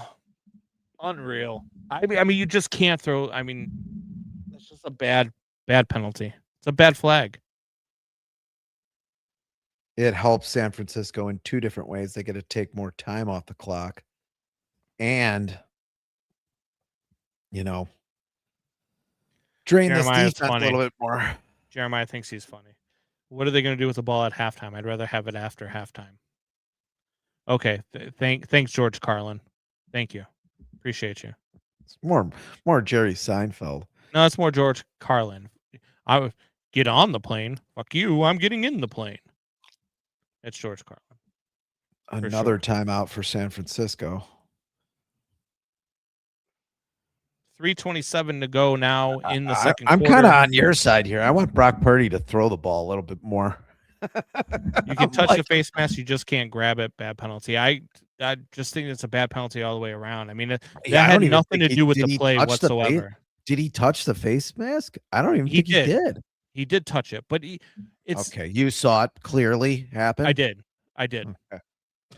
But you can't make that call there. Like, it has nothing to do with the play. Nothing whatsoever. He still got off the line of scrimmage. He was still open. The pass still happens, and Gardner-Johnson still picks it off in the end zone 10 seconds after that. Just a horrible pass by Purdy, and it was like a 10-yard pass. I wonder if they should show the side-by-side of him and Breeze again after a pass 2nd like and goal that. here. Handoff to, is it to McCaffrey or to Juszczyk? No, it's a keeper by Purdy, who scampers in again for a touchdown. Doesn't dance this time, just does the Hulk Hogan hand to the ear. Do not compare him to Hulk Hogan. Do not do that. A You're dead better racist? than that. Wow. I mean, call it what it is. A legendary dead racist there. Is that better? It's just a terrible penalty, man. It's 7 points on the board, man. That's tough. And it costs especially when you're away. A touchdown. It costs you 7 points. I mean, it could be a 14-point swing right there, depending on what the Bears do with their possession here. But I mean, that's just it's a bad call, and it's a bad time for a call. And whether it's the Bears playing or not, I would have said the same thing. I said the same thing yesterday when it was the Texans and Chargers. I actually tweeted it out. I mean, you can't make calls like that at that point in the game when it doesn't affect the play. The one that was called yesterday on the Chargers was a play in which C.J. Stroud got sacked. He had no chance of throwing the ball downfield. The illegal contact was so minute that it had nothing to do with the play, and CJ Stroud was never going to get the ball thrown anyway. Well, not just that, the receiver just ran right into the quarterback. Yeah. It's like, what? How was that on the quarterback? Well, it was on the guy underneath. It wasn't the guy who ran into it. It was the guy underneath who like the guy's coming back and he puts his hands on him, but You're right. It wasn't the ball was never getting thrown. CJ Stroud was getting sacked when the contact occurred. That it can't be a penalty at that point. You cost the Chargers a chance at the division. Or just to watch a more interesting game. Then the game's over. They kneel at it. It's game's over basically after that. You basically end a game right there. Hogan was a legend. I agree. And a racist.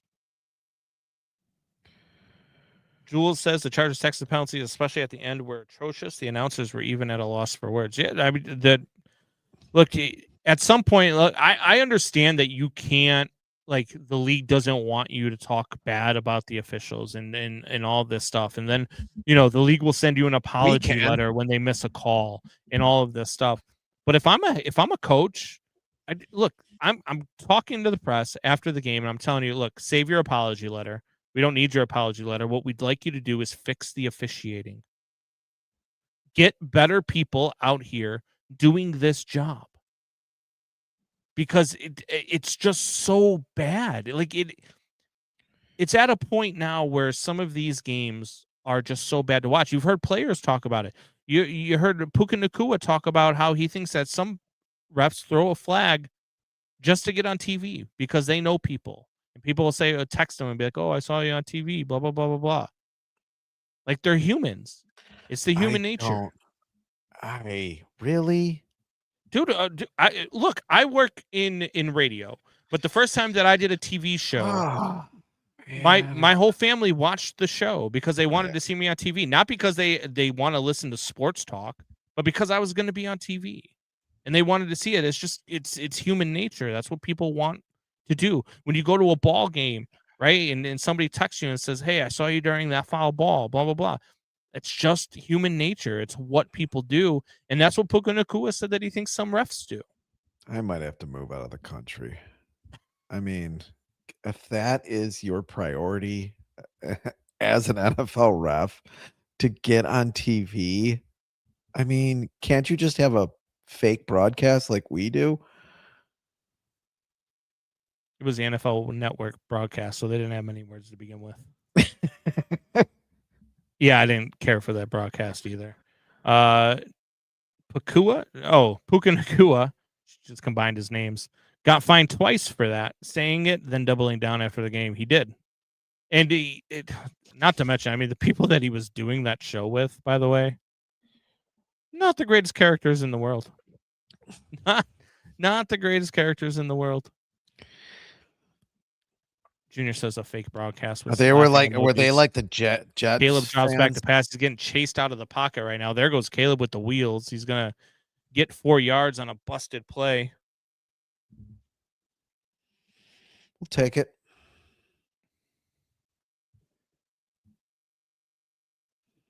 So 28-21. I don't know why they're showing Robert Salah. The Bears have like 14 plays. And remember when he was the Jets head coach? They have a point for every play they've had.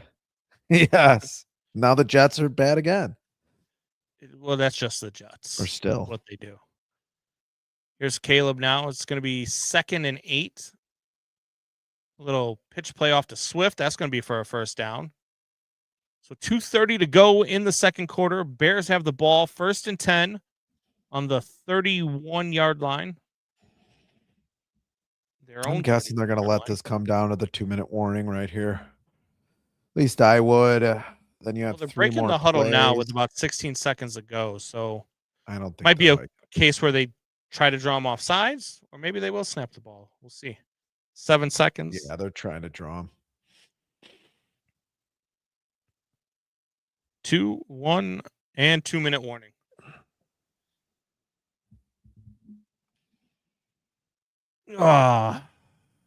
Jeremiah says would love to see some tempo here.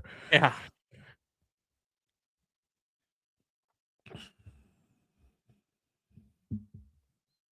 So how much money did you win on the Colson Loveland play? Just I yeah. haven't won anything yet. It's a parlay, so I still need the Bears plus 3.5.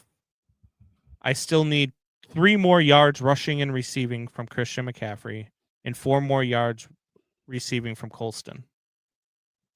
And 1 more touchdown pass from Brock Purdy. It's doable. You're definitely going to hit the McCaffrey. He's going to get 3 more yards. Unless he breaks his leg and loses 2 on this next play. I don't know if I want to see Cairo Santos in this game. I don't want to see Cairo Santos in this game either. Fire him into the sun. Pats are kings of the AFC East. Yeah, one of the worst divisions in base. I mean, Buffalo you have handed Buffalo them and then that nobody division. else. Buffalo handed them that division today. It was just such a mind-boggling decision to go for 2 there. It just made no sense. I mean, I get it, I get all of the numbers, but just I don't get it. Jules says one day you guys can teach me about sports gambling. I don't even know what a parlay is when you guys talk about or spreads. Well, neither does Ryan, and that's why he hates it. I know what a parlay is. I did an entire Fitz gibberish on it that you didn't listen to. I don't listen to any of your Fitz gibberishes, so I gave it the same attention that I give all your Fitz gibberishes. A parlay makes a bet where you can maybe bet on football and actually make money. Parlays Julianne, are almost impossible to win if they're big and large enough parlays. Except you're parlaying 7 or 8 different things. Oh yeah, you won money. Now you're the one guy who won money. Okay, you're the one. I hit a 40-1 last week. I hit a 13-1. I gave them both out on the air, so it's. I mean, it's not like it didn't happen. Okay, so you're ahead money. 13-1. You're ahead money in your life. You're ahead money. You're ahead money in my life. In your life, gambling, or at least the last couple of years. Okay. Over the last year, I'm up. Yes. Okay. I am. Me and Michelle are gonna have a talk. Well, you can't talk with Michelle because she doesn't know.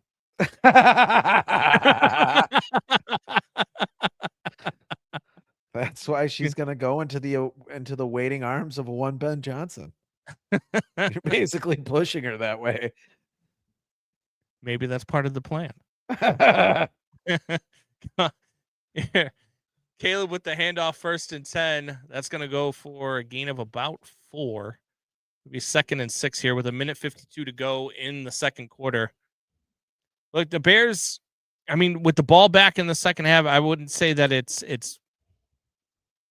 a need to score here, but it would be beneficial to get a score here, because then you got the chance to go ahead in the second half as opposed to trying to tie it up. I think there's more pressure trying to tie it up, especially since you can't stop them defensively. And Caleb drops back, looks to pass again, does pass the ball, and that was to Loveland, but overthrown out of bounds. Loveland was open too. Yeah, he just missed that pass. Yeah, I think he was just trying to throw it away. Maybe he didn't have. No, I think he was trying to get it to him. I just think he put too much zip on it. And plus, he's fading away as he's throwing the ball off of his back foot. Wide open, man. Yeah, you got to hit that pass. That's got to hit Loveland in the chest. Instead of going off your back leg and running, I mean, I know a guy's coming at you, but step into it, throw the ball, hit him in the chest. You might take a hit, but take that hit. 1:21 to go. 3rd and 7 now. And now blitz. And now Caleb's on the run again, throws the ball up for grabs. I don't know why you're throwing the ball away there.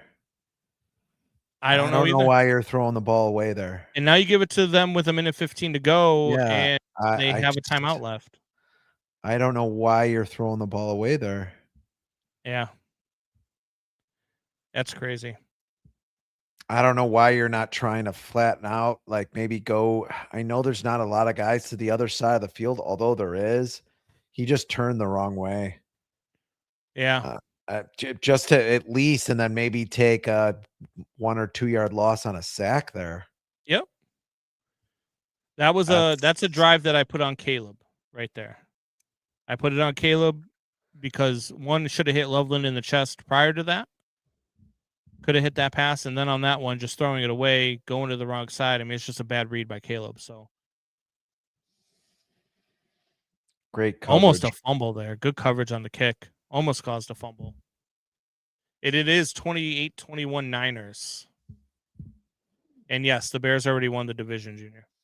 But they are fighting for the number 1 seed, which they cannot get if they lose tonight. They do have an opportunity at it next week if they win tonight and the Niners beat the Seahawks and the Bears beat the Lions, and the Bears would have the number 1 seed, which it's a big deal. Need a big play on D here. I'm guessing the Niners just run the ball here. You would think. I mean, but I mean, look, with Kyle Shanahan in a minute 15 in a timeout, though, I don't know. You might take a couple of shots. The way Purdy's throwing the ball, okay, against this defense. You run it on first down, see what you get from McCaffrey. I mean, I don't know. I do think you're going to see at least one pass attempt here, though. And if it works, then it works. John woke up from his nap, looks like. I like the pitcher set up better in the background. There we go. There's one fan. How long did it take you to draw all those? I did not draw all of these. I drew some. You definitely drew the one with the black candy over cane. Here that I drew. The black candy cane is yours. That is just and that's not a candy cane, is it? That's something to color. Oh. That's just a coloring book. A kid's coloring book. And who colors a candy cane? Get your mind out of the gutter. Who colors the candy cane? But who's ever seen a black candy cane? Like, what is it? Charcoal flavored? I'm not talking to you anymore. I mean, it's going to be a bad podcast.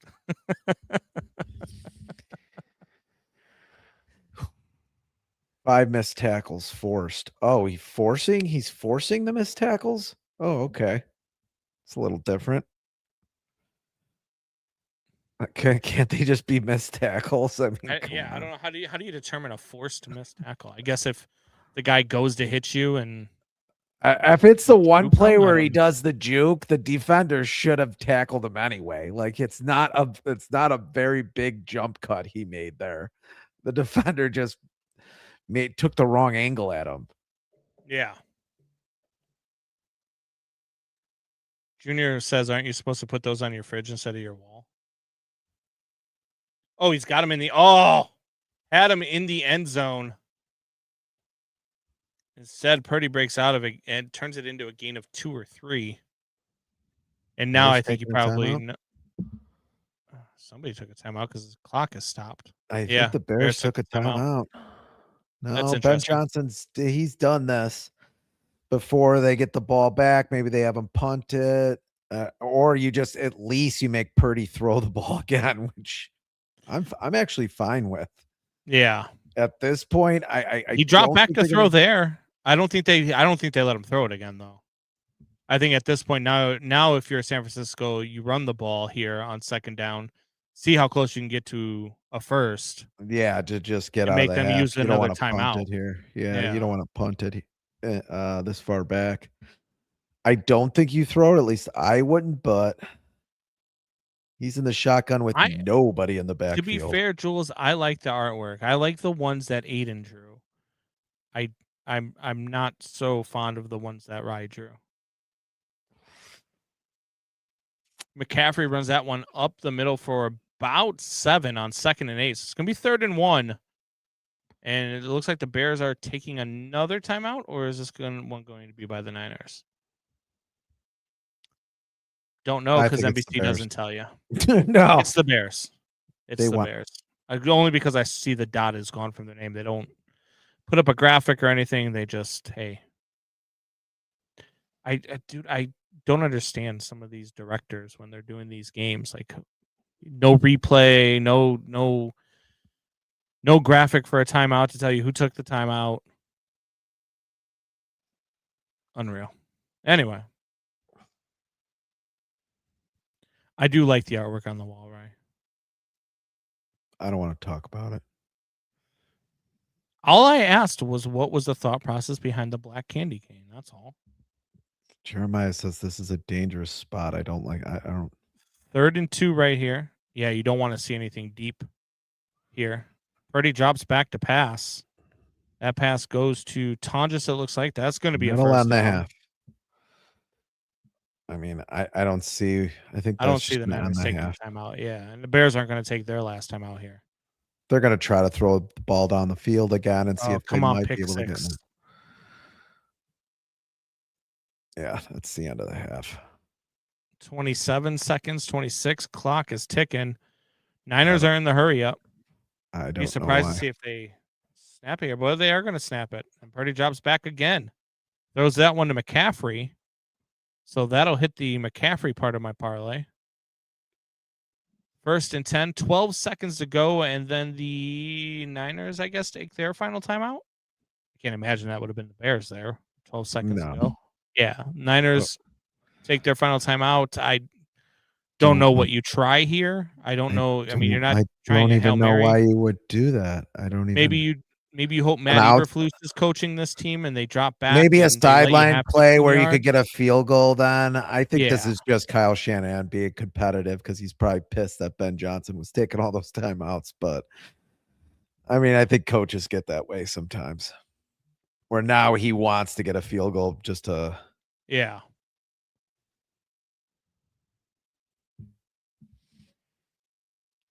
At halftime, we're going to take a break, and then we'll be back shortly before the half ends.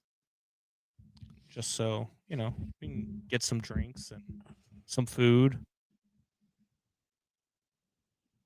And there goes McCaffrey up the oh my goodness. Good thing they don't have any timeouts left. Jesus. Yep. That's going to end the half. Yep. Unreal. Dude, McCaffrey's ridiculous. Ridiculous. So 28-21 Niners at halftime. Unreal. Pretty crazy first half. Bears are a second half team. John says stupid. Said stupid. I mean, what's stupid though? Like, great comment. Yeah, he's very specific. He's always so specific. He paints pictures with his words. Bears down 28-21 at half will be his next comment. He leaves nothing to the imagination. Yeah. Bears down 7 will be his next comment. All right. Well, we're going to take a quick break. We will be back before halftime ends. Bears down 28-21. If I could find some stuff, I'll play some music for you guys while we are at halftime. So it's not just silence. Where the hell is all of our stuff? These graphics, man. Holy hell.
Welcome back to Holmes and Fitz, Windy City Sports Talk. It is the live watch party. Bears 49ers halftime. 28-21. 49ers at the half. Look, for the Bears, it's a tale of making a couple of stops on defense. Something they have not been able to do yet. They have not been able to contain Christian McCaffrey. 141 scrimmage yards. Yeah, at halftime is ridiculous. But you've got to make stops. You've got to contain Ricky Pearsall as well. He's had some big plays in the open field, and then you've got to make plays. Caleb has to make some of these passes that he's missed. Some of them not his fault. So the one that got tipped at the line of scrimmage that I thought was his fault at first, not his fault. It's a tipped ball. But the one where you don't hit Loveland, that's got to be big. That big, pass has to be hit. big play. And the Bears receive the second half kick, and they down it in the end zone. So they will have the ball at the 20. Ben Johnson talking before the half to the reporter. I'm sure that even though I can't hear it, I'm sure he's saying wise words and giving her a lot of information coming out of the tunnel at halftime, because that's what a lot of coaches do in these stupid interviews. Yes, after they usually halftime, give up their complete game plan. Yeah. What do you got to do better in the second half? Well, we got to score. So yes, we got to score and then stop them from scoring. Yeah. Bears get the ball at the 35. At the 35. Down in the end zone, you get it at the 35. Yes. Some of these kickoff rules you would think I would know by now, but I don't. Is that Loveland again? That is Loveland again. You can forget no, about that's him. Not Loveland. Who is that? That's Smythe, whatever Smithy. His name is. Smithy, my boy. Yeah, well, you could forget the kickoff rules because they're definitely going to change next year, I would think. Yeah. I mean it's just dumb. There. But Bears get a first down there. To their ninth tight end. It's a good play. Caleb drops back to pass, completes another pass. This one to DJ Moore. That one's for about 7 yards. It'll be 2nd and 3. Second half just underway. Would love to see the Bears put 6 on the board here and then get a defensive stop. If they can get a defensive stop. But that's what the one thing I will say about watching the Bears this year and watching the Ben Johnson coaching staff, they make really good halftime adjustments. So we'll see what they do as Monungai runs the ball up the middle. So across midfield, and another first down for the Bears as that goes for a gain of about 6. Jeremiah says Ben Johnson said he's got some tricks up his sleeve. Now, Ben Johnson did not say that, but Eberflus did say that last year and had 0 tricks up his sleeve. And when he was asked after the game, he said, "What's up your sleeve?" He said, "What's up your sleeve?" Yes. Unreal. Dude, he was such a joke. Bears anyway, 1st and 10 from the 46-yard line, or the 42-yard line, I should say. Sorry. And Monungai gets swallowed up in the backfield. That's going to be a loss of 4, maybe loss of 5. So it'll be 2nd and about 14 for the Bears. I mean, they got into the backfield quick. Who missed an assignment here? Nobody missed an assignment. Johnson just got beat. Yeah, Jonah Jackson.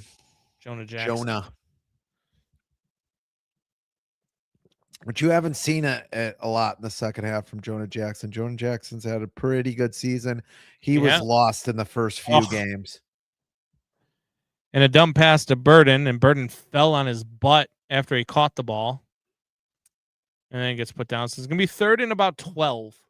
That'll stop a drive for you. Yeah. I don't know why you go with a wide receiver screen there. I don't know. 3rd and 14, actually. I kind of run it up the middle there myself, or maybe do one of those swing. Especially because you've been running the ball successfully. And it's the strength of your offense. Maybe you get 6-7 yards there, and then it's 3rd and 7 instead of 3rd and 14. I don't like that there. I don't like a wide receiver screen there. People who do wide receiver screens can't run the ball. Throws the ball downfield. He's got a receiver wide open for the first down. Is that Ja'Day Walker? Ja'Day Walker. Same guy who The caught undrafted free agent. Packers. Ja'Day Walker. Ja'Day. Ja'Day. Have a Ja'Day. Nice play. Nice play design. Yep. He was wide open. Why not? So here we go. Bears now 1st and 10 from the 28. Yeah. And Caleb throws a dump pass. Is that to Burden? Burden down to the 3-yard line. Bears are going to be 1st and goal from the 3. And the Bears are cooking. 11 minutes ago in the third quarter. 1st and goal from the 3-yard line for the Chicago Bears. Nice play right there. Another wide receiver dump off. Not really a screen, but just like a slant route. And here we go. Probably be a run to Monungai here. Up the middle, would be my guess. It is Monungai. It is up the middle, and he gets stopped at about the 2.5. Gained about a half yard there. And now it's going to be 2nd and goal from the 3. 2.5. See what they do here. I like to see play action, little dump off, maybe to Loveland or to Cole Kmet. Balls, 2-yard line. They're in shotgun. I don't like being in shotgun here. And me neither. But this is what the NFL does. There it is, a play action. It was going to be a dump off to Moore, but instead it was just a dump off to the back of the end zone where nobody was standing. And DJ Moore threw his hands up in the air like he got interfered with. Going high to your shortest receiver. Probably not the best play call there. No, I don't like that. If that's a play to a tight end, I don't mind it. If that's a play to Loveland or Kmet, like I talked about, I like the play call, but just going high to DJ there just didn't make much sense. Now you're under center, and there's a handoff to Swift. He's going to try to get the edge. He does. Touchdown Bears, baby. Touchdown Bears. And the Bears now 28-27. They'll kick the extra point to try to tie the game. DeAndre Swift caught the edge, made a tackler miss at the goal line, got himself in. I could tell the TV upstairs is about 15 seconds behind us because I just heard everybody cheer upstairs. Wife and mother-in-law and neighbor are all watching the game. And let's see. I'll fire him into the sun. I swear to God, I will. There's still a lot of time to go. He makes it. So 28-28 with 9:51 to go in the third quarter. Good drive from the Bears. Wasn't the prettiest at the beginning, but good drive from the Bears to tie this ball game at 28. And if you had the over, the game just went over. Yeah. Yep. With pretty much the entire half left to go. I thought that was the easiest bet of the day, was the over. I really did. I felt like this was going to be a high-scoring game. I didn't think there was a way. These two defenses, especially in the secondary, is where they're at their weakest. And both of these teams also have trouble stopping the run. And both of these teams run the ball well. So Jeremiah, I just thought it was going to be a high-scoring game. Now that's a $375 parlay you just hit. There you Jeremiah. go. That goes a long way. That goes a long way in Central Indiana. $375. You could probably buy a new house. And a car. And his kids' presents for next year. Central Indiana. Oh, you're a jerk. Really, Jeremiah? Really, really? Doubting Thomas still has his profile picture still set to the Miami Hurricanes. I just, I don't know. John says, let's take another break. John, how about you break Doubting Thomas's face for having Miami as his moniker? Because that's what I want to do. Jerk off.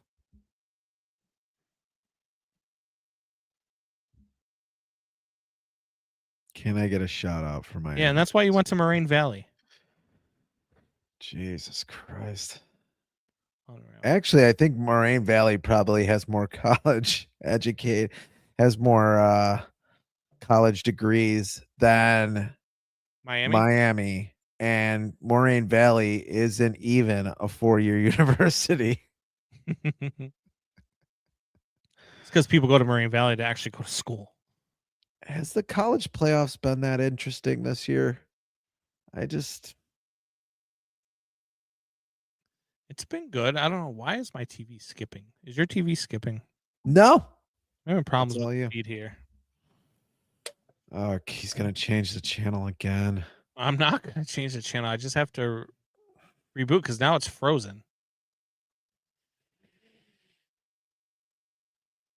So I don't know what's going on. But Peacock clearly is having an issue. It'll be interesting here to see how Brock Purdy throws the ball in the second half. Yeah, very much so. Just because I think he's had some errant throws. And man, it would look a lot better to be 28-21 right now, but Jeremiah says I'm on an antenna, so I'm ahead now. He said Peacock kept buffering for me too.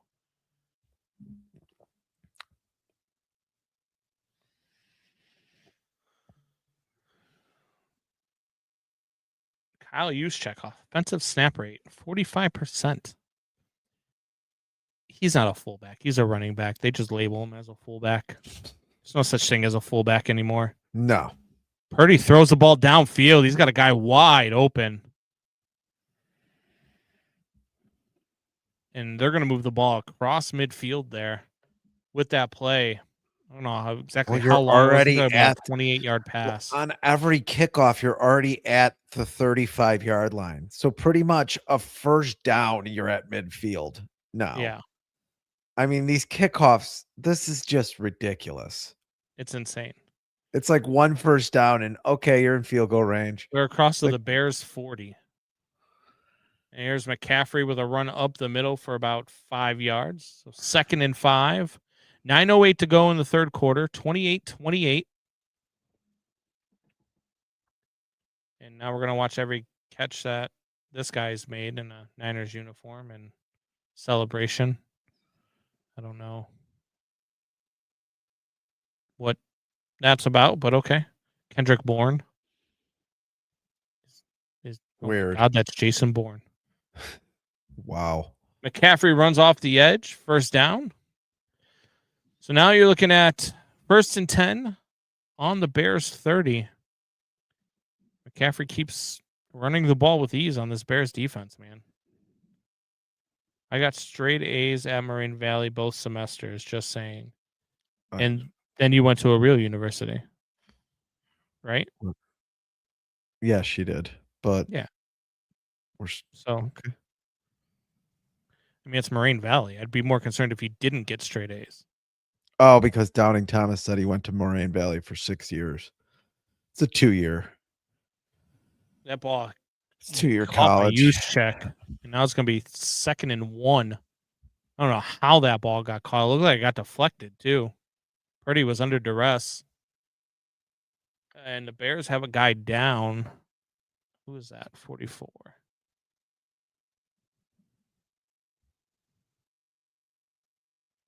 Who the hell's 44? Sewell. Hurt again. Always hurt, man. Always hurt.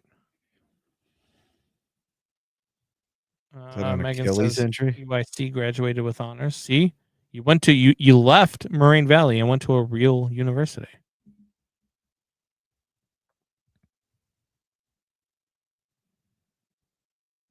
This is your brother-in-law. I know. He's married to your sister. I know. I mean, there's literally nothing I can do about it at this point. Legally, that is. I mean, there is a lot I can do illegally. And believe me, I've considered it. I'm a Marine. There is some contingency plans that can go into effect. I'm the type of friend that will help you hide a body. This But is just remember, being if you cross recorded. me, I know how to hide a body. This is being recorded. That's perfectly fine with me. So let's talk Yeah. offline. Let's talk offline about this. It's like that scene from The Town. We're gonna hurt some people, and you can never ask me why. Whose car are we gonna take? Whose car are we gonna take? Oh, unreal. Unreal. Megan deserves so much better. Yeah, he might kill himself. I mean, the way he's going. God. I'm just saying he's not very healthy. He's What just aging. happened? He's aging That like a escalated very quickly. he's aging like a burned candle at this point. He's rapidly aging. This is a guy who I mean, I just don't know that that's at- something you want to say out loud. This is a guy at 30 years old that was already acting like he was 90. So I mean, right now. Now I'm really reporting fit. I mean, at this point, Doubting Thomas, I'm not sure that I blame you. Who is he reporting me to? I If you don't know. report me, you get reported too, Doubting Thomas. Oh God. He basically admits to being in the Epstein files in the previous comment.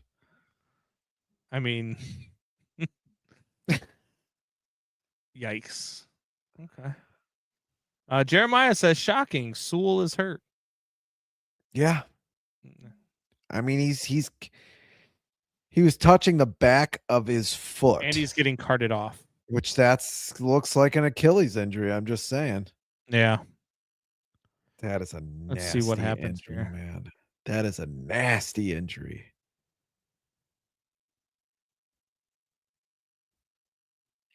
Oh yeah, it's not contact for sure. I mean, how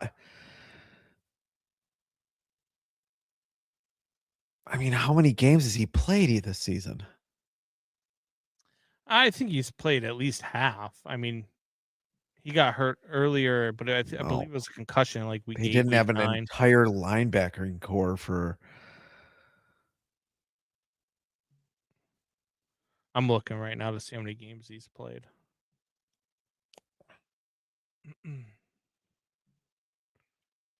That's tough. That is tough, but DeMarco Jackson's played well, and they've done a lot of these games. So I did not know that. DeMarco Jackson's played well, and they do a lot of these sets where they only have two linebackers playing, and they put an extra back in, which seems to have been effective. There's for a the Bears. flag on the play, but it was a dump off pass. The Niners did get 6 yards on it. It looks like it's going against the Bears as they put the camera on a player who's looking offsides on the Bears.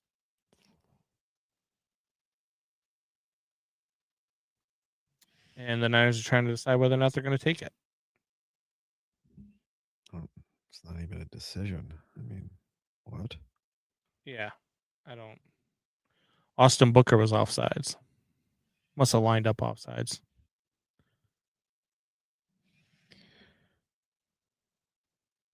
Not that it helped because he still didn't get to the quarterback.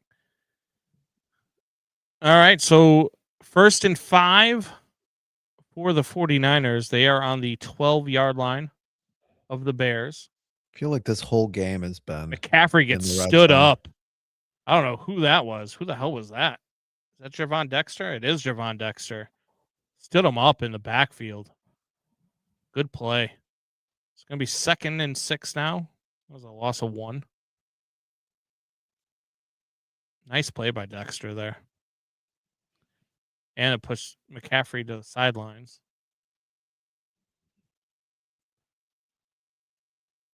So here we go.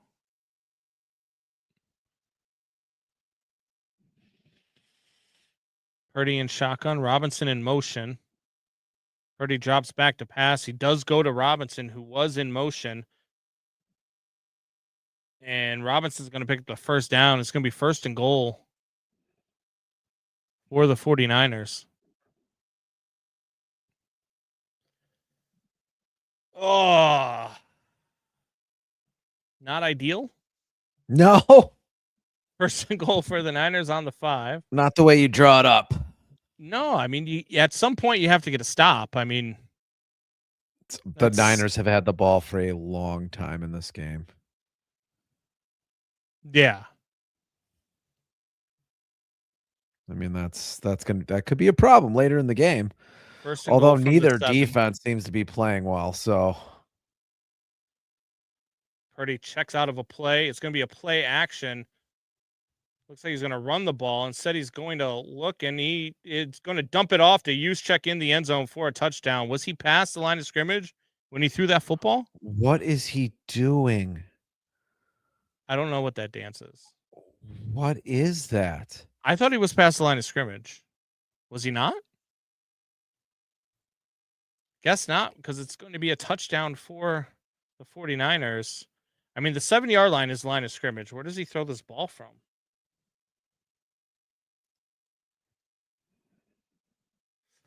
Yeah, I guess his foot might be still behind the line. As long as part of his body is behind it, he's good. Yeah.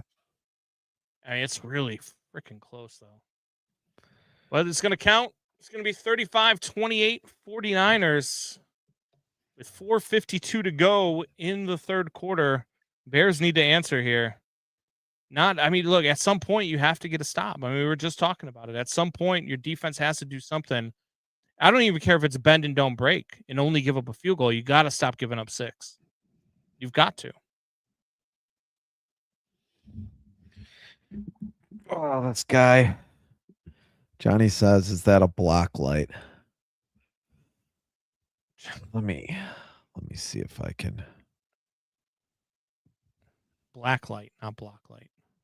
Is it a black light? Block light. Get some incense, you burning hippie. And he spelled incense wrong. Look at the sign behind me, older brother.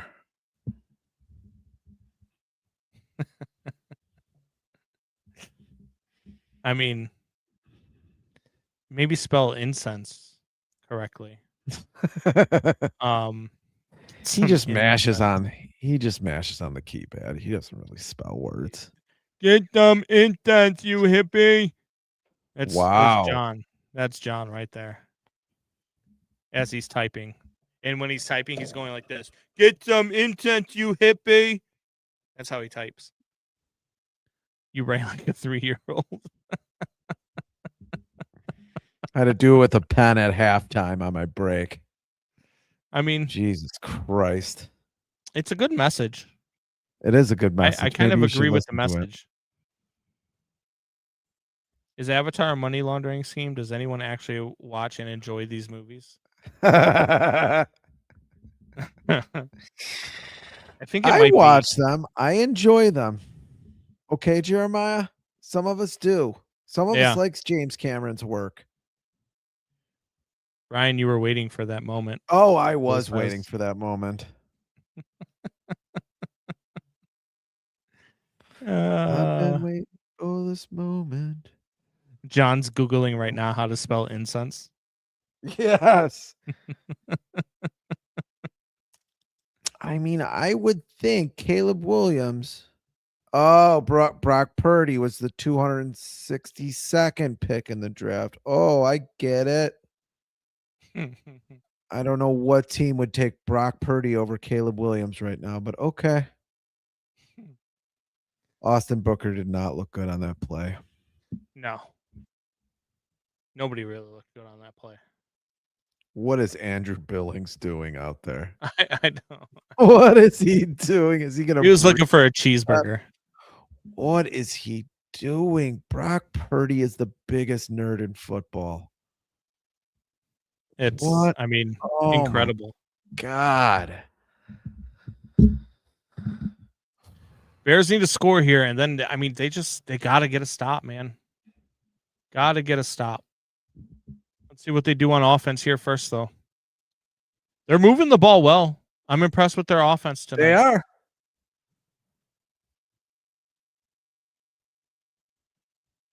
For the most part, Caleb's been good. He's had some down plays. He's, but He's been much better, just so much better than he was in the beginning of the year. The pass they're showing now. He's got a 128.7 passer rating tonight through the first half and Pretty the good. first drive of the second half. Pretty good. 11 of 18, 167 yards, averaging 9.3 yards a pass, 2 touchdowns, no interceptions. The Packer fans are going to have to twist their logic into knots to make them look bad.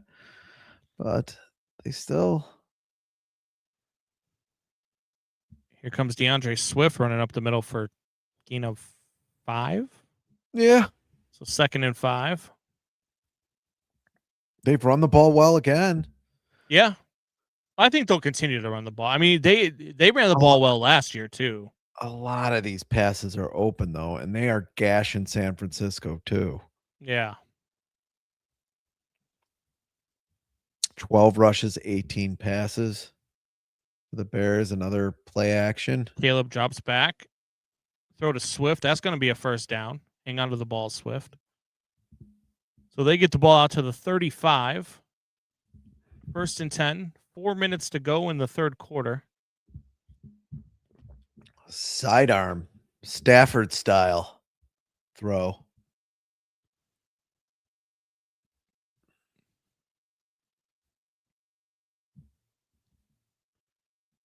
So 1st and 10, 3:45 to go. Clock still ticking in the third.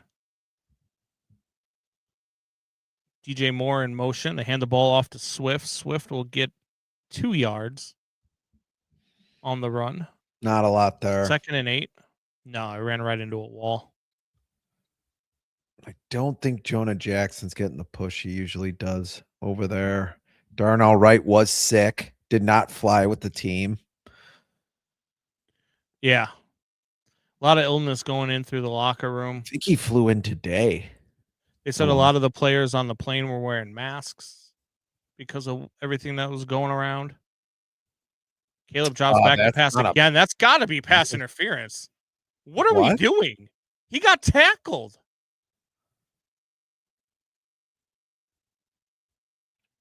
I guess. I mean, did their feet get tangled up? What are we talking about here? He pushed him down. Dude, how is that not pass interference? All the things you've called today, how is that not pass interference? You shoved him down. I don't know. Ben's got to maybe take his shirt off or something. I mean, he's got to get a little angry there, doesn't he? I mean, I have no idea how that's not pass interference. If it's illegal hands to the face, that's pass interference. Every time. Caleb with the ball downfield. What a Beautiful throw. Pass. The Burden on the sideline. Great throw. Great catch. There is a flag down. Oh, my. Offsides on the defense. Unfreaking believable. Jeremiah, there's a flag on every play but that one. Doubting Thomas says not catchable. Shut up, Doubting Thomas. The ball, it doesn't matter if you got tackled. You didn't have an opportunity to catch it. Yeah, then it's illegal contact. Either way. That's why you went to Moraine Valley. Unreal. And you root for Miami. You're being grabbed the whole play? I don't know. So here we go. 1st and 10. Bears on the Niners 36. Handoff to Swift, who gets stuffed in the backfield. That's a loss of 3 on that play.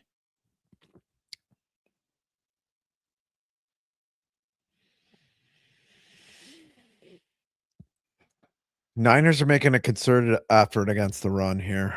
Loss of 2 on the play. 2nd and 12.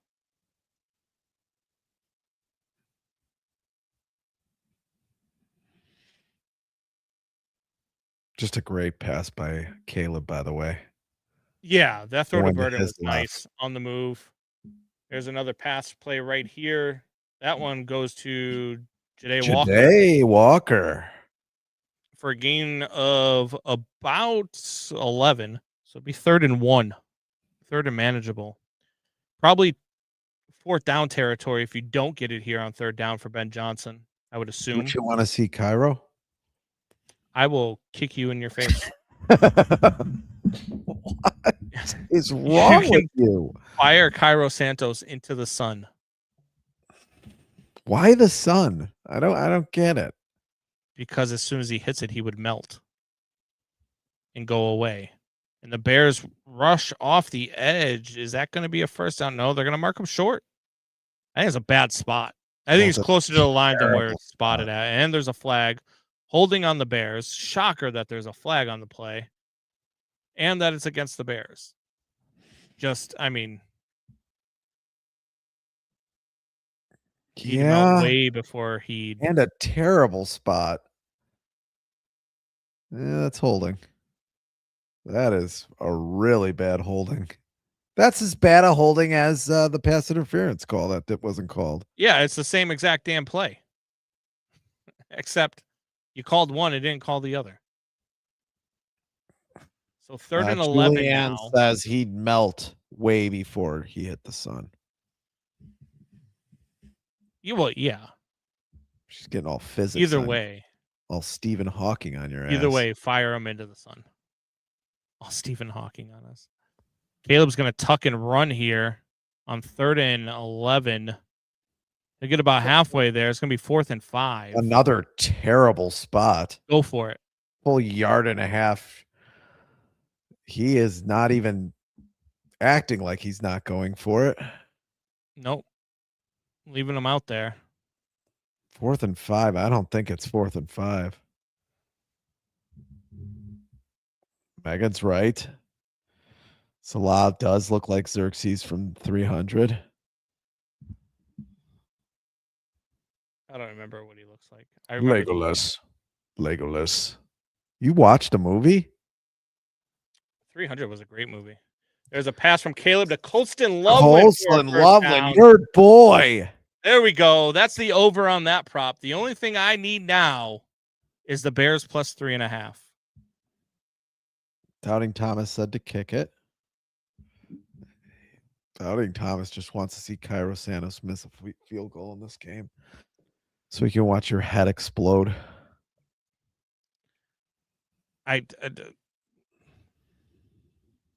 Doubting Thomas and I are going to meet in a back alley somewhere, and I'm going to beat the shit out of him. I did not know that the rest of that sentence was going to go that way. Sure you did.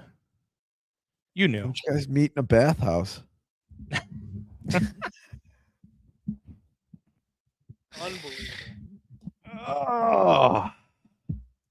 Unbelievable.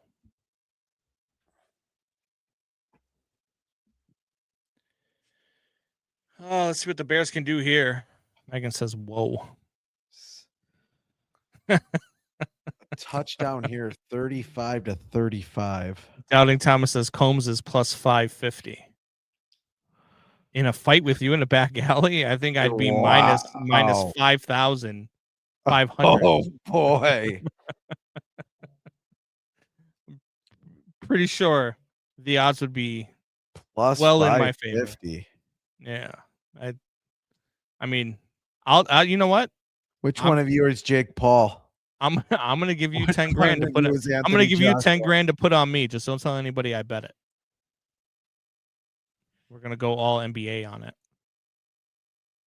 Who's Jake Paul? Who's Anthony Joshua?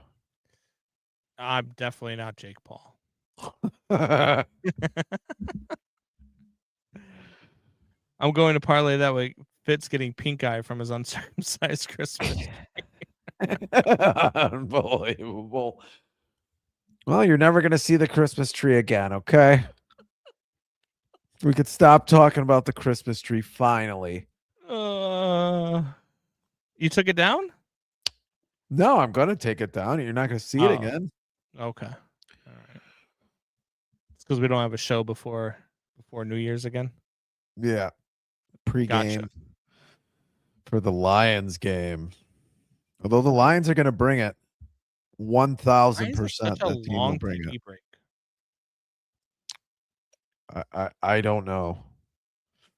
And now we're going through some we are 2.5 hours into the game. Start of the it was the end of the third quarter. That's why. Start of the fourth quarter. 35-28 Niners. Bears have the ball.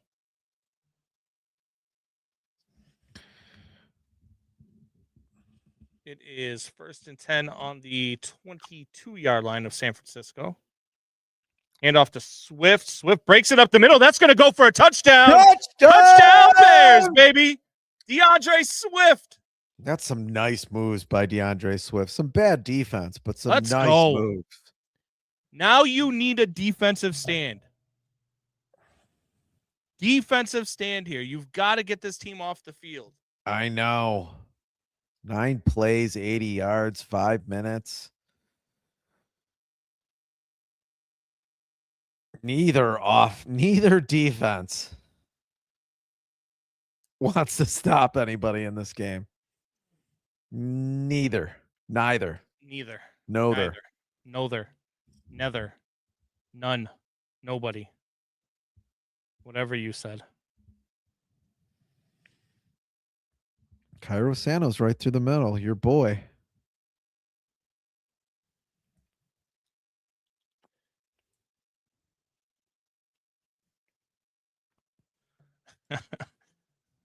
I posted this parlay before the game on Twitter. I wonder how many people followed it.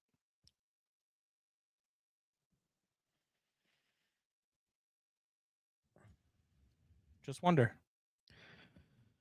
I just think if there's one possession left and the Bears have the ball to win this game, I feel pretty good about it. I do too. I'd like to even see, if you give I'd up like to see 3 the here, defense get another but stop. I would like to Yeah. see one stop. I would like to see the defense get another stop here. I'd like to see a blitz work or some I think kind the of only pressure defensive work. stop on either side has been the turnover, right? The interception. I wouldn't then- mind the Bears getting a sack where Purdy doesn't hold the ball for 9 seconds. You know, I'd like them to get a real sack in this game. I don't care if it's by a blitz. I don't care. I want a sack where Purdy has the ball for like 3.5 seconds and then gets Cairo sacked. Santos with his noodle leg, man. Like, get the ball into the end zone. Well, if it's in the Freaking end meat zone, stick. if it's in the end zone and it's a touchback, they automatically get it at the 35.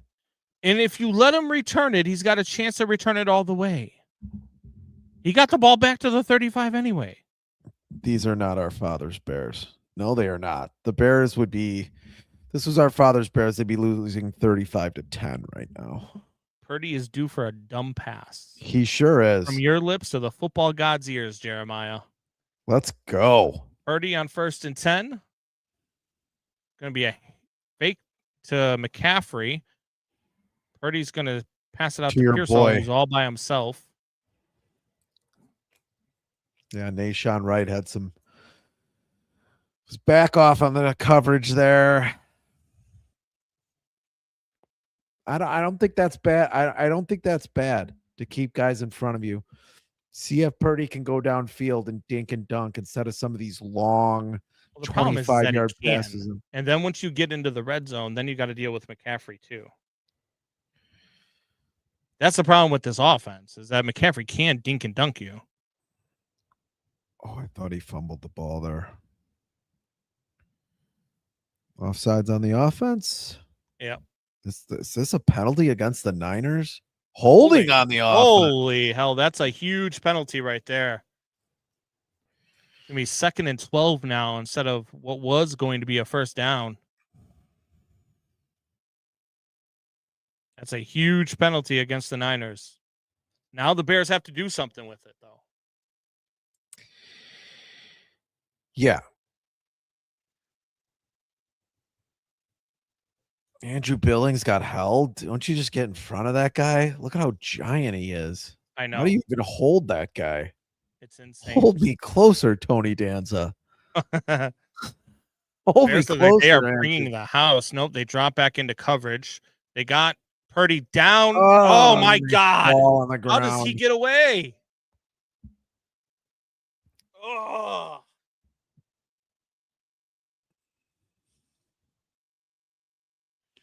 Booker had him. It's 3rd and all right. 7, though. 3rd and 7. 7. This is where you wanted to be in. Jeremiah Booker's looking like Bambi on the ice out there. There's a lot of falling going on.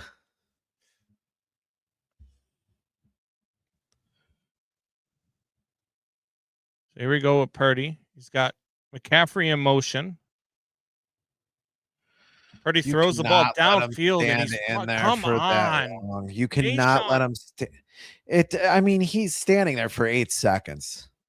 8-9 seconds. Like Nation, if you see the guy standing right in front of you, starting quarterback's going to get a first down there, though.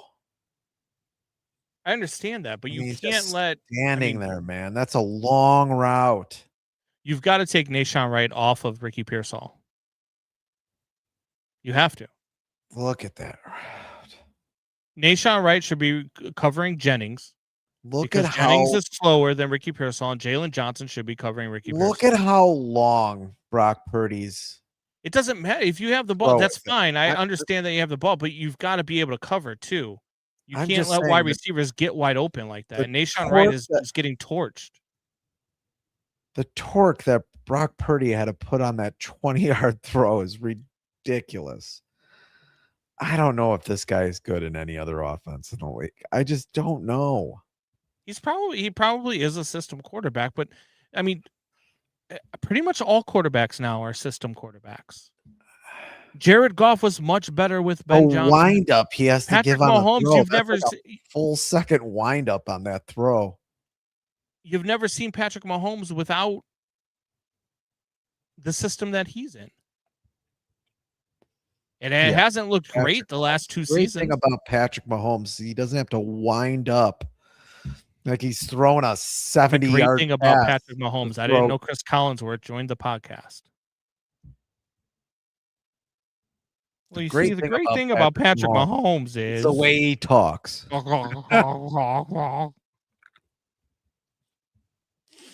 The best football player in the world talks like Kermit the Frog.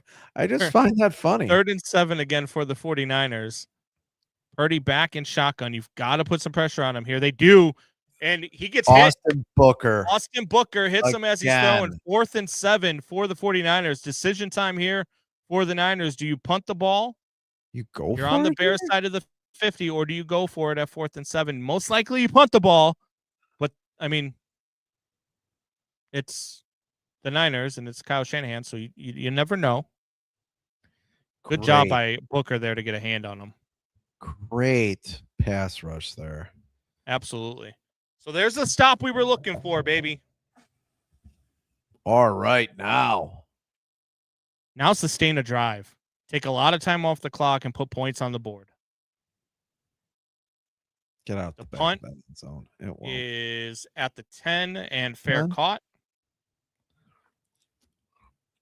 I know a lot of people don't like the fair catch at the 10, but if you let that bounce, that probably gets stopped somewhere near the goal line because he had 2 guys in red jerseys behind him already by the time he caught the ball. I'm going to take a pee break. You and Jeremiah can talk about Avatar while I'm going. All right. You go ahead and do that. I will talk Avatar and football with the people in the chat. Look, hey, Fitz lead viewers just went up by 7 people. I don't know what just happened, but it happened simultaneously. People heard that Fitz was going on break and more people watched. How is that a thing?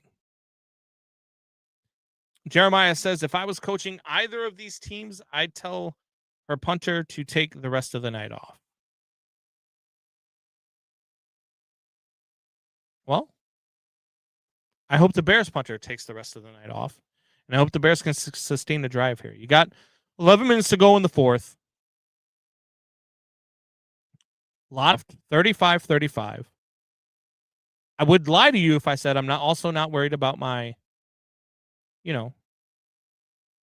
parlay that is only a Bears plus 3.5 away from cashing. $10 turns into $660.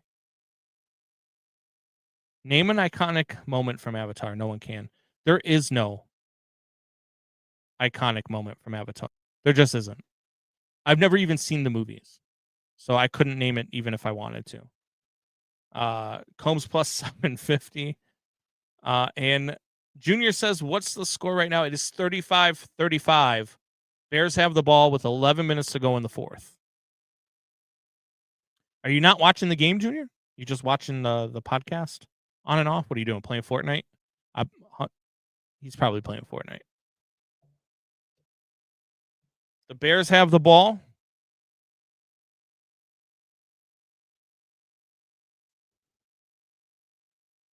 How many people do you think I have on Twitter, Jeremiah, you tell me. On Twitter, I have 188 followers. How many people do you think followed the parlay out of 188? Because I posted it an hour before the game, what my parlay was, and it was 65-1. The cash out offer, Jeremiah, right now is 345.72. Actually, it just went up to 408.58 out of a $660 parlay. Bears with the ball back. Caleb Williams. And the Bears have the ball back. Would you cash out, Jeremiah, on a $10 bet? If I cash out now and the Bears cover the 3.5 and Burden, there we go, first down. We cash out, it would cost me $260. But I would have won 40 times my money if I cash out. Jeremiah says, no, do not cash out. All right. I'll leave it alone. Cash out. You're a coward, so I wouldn't listen to you anyway. Unbelievable. Wow. you fired. You don't even bet. You don't bet. Luther Burden. At least Jeremiah bets. I just don't have the app. That doesn't mean I don't bet. There's Caleb. Gets caught behind the line of scrimmage, but turns it into a 4-yard gain, but it's a little awkward there. Yeah.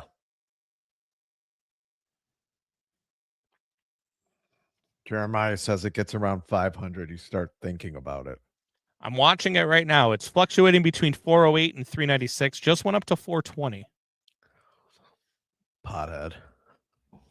Hey, I'm just saying. And now it just went back down to 408.50. I don't know what's going on, but it just keeps fluctuating. Even when plays aren't happening, it's fluctuating. Caleb takes a snap, hands it to Monungai. Monungai gets a corner there. He's going to be close to a first down. It's going to be third and about a half a yard. Every spot seems like a foot or two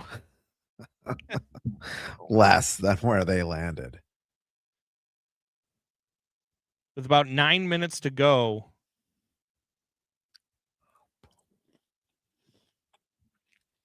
I don't know why they were showing that play again, but okay.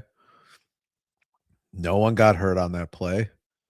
Third and 1. 3 plays ago. And first down. Nice sneak by Caleb Williams for the first down. That one got him about 2.5 yards there for the first. So it's going to be 1st and 10. Bears with about 9 minutes to go in the fourth quarter.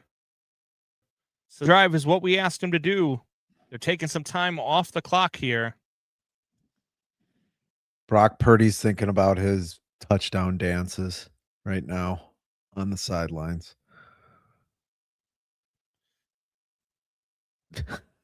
You're such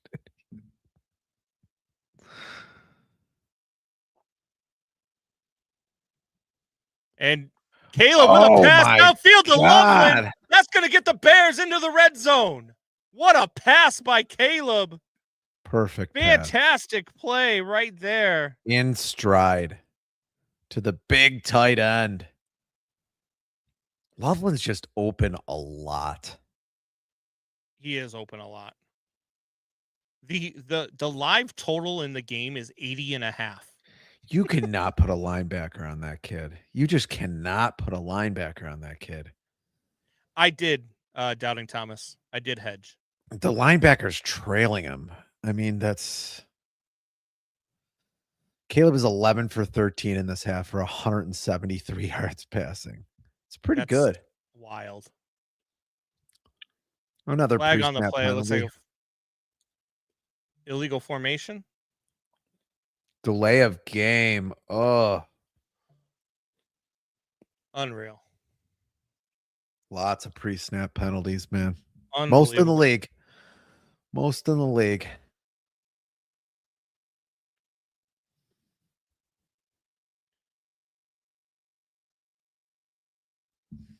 That's a good point by Jeremiah. Caleb's feet are getting real quiet in the pocket. Yeah, he's setting his feet more to throw. He's actually putting his feet towards the throw a little bit more, which is something he was not doing in the beginning of the season. There goes Monangai up the middle, puts his head down and just runs into a defender. Second down. Now, let me ask you a question. Why is it okay that when a running back, and not that I'm complaining that there's no flag here, but why is it okay when a running back puts his head down and hits you in the chest with the crown of his helmet? That's okay. But not okay, but a defender when he puts his head down and hits a running back with the crown of his helmet. There's no reason. Oh, okay. I mean, just because it's football. Like, that's fair. I think there's got to be a way where you look at it. If a defender's doing it intentionally, then yeah, that's why I'm saying. And a flag's going off. Flag thrown for something there. Is that a personal foul?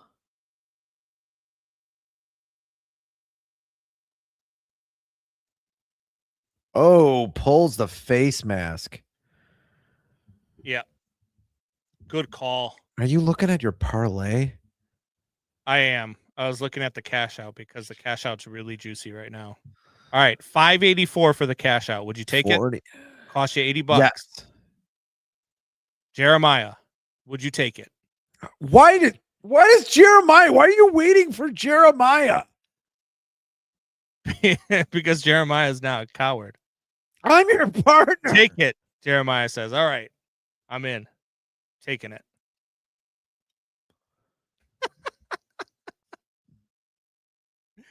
And now what I'm going to do is I'm going to play the Bears money line comboed with the Niners plus 2.5 and play the over 80.5.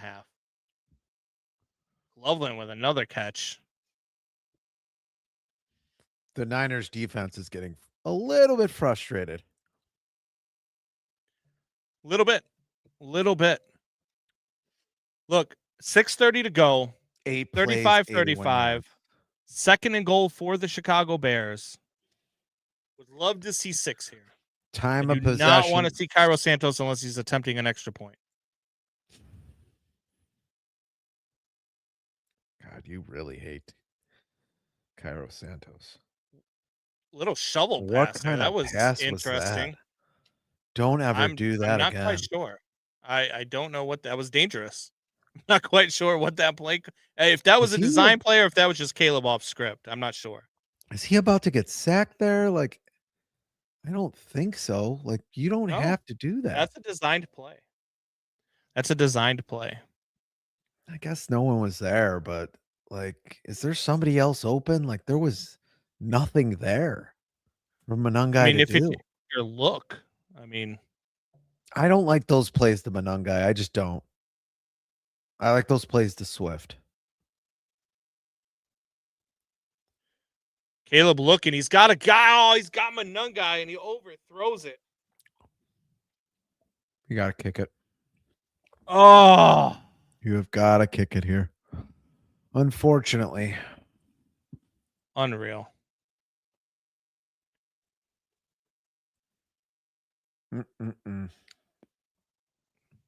There was like 6 49ers in the end zone there.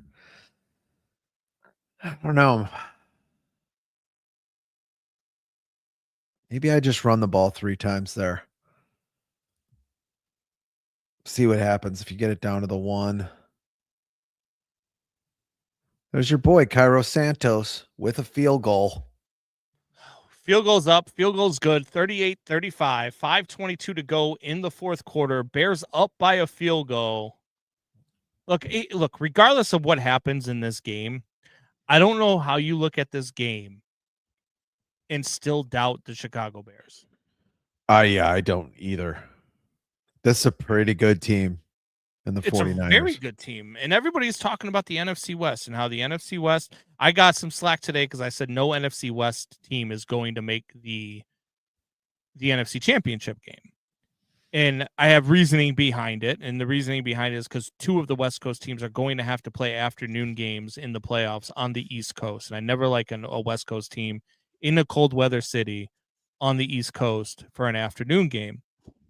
And then the other one right now is the Seattle Seahawks, led by Sam Darnold, who is Sam Darnold, and it's January, so I don't trust Sam Darnold.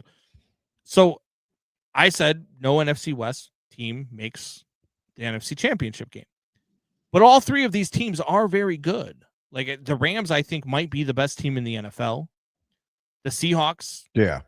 I mean, they played very well the last time that they played the Rams. And the Niners get a chance to play the Seahawks next week. Possibly for the division. If they come back and win this game, it'll be for the division. If they don't come back and win this game, it'll be to knock Seattle out of the division. But let's go. Let's see what we got. And this Bears team has shown what they've got with one of the best teams in the NFL. You just can't doubt this team anymore.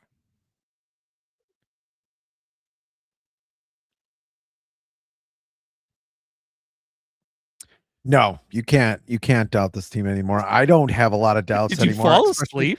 Especially the way I was just watching happened? that dumb commercial. I don't know. I got mesmerized by the dumb commercial. You're looking at your phone for half the game. Because I have to look at my phone for half the Jesus game. Christ. We have Look at your comments. We have parlays. people texting. I have people parlays. texting. You don't have anyone texting you. No one cares about you. That's a fair point.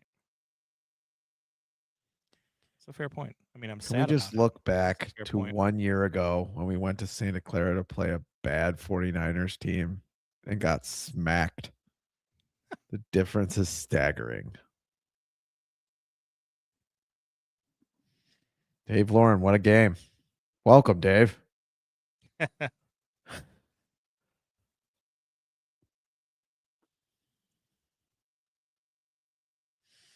All right, Bears kicking off. 5:22 to go in the fourth quarter.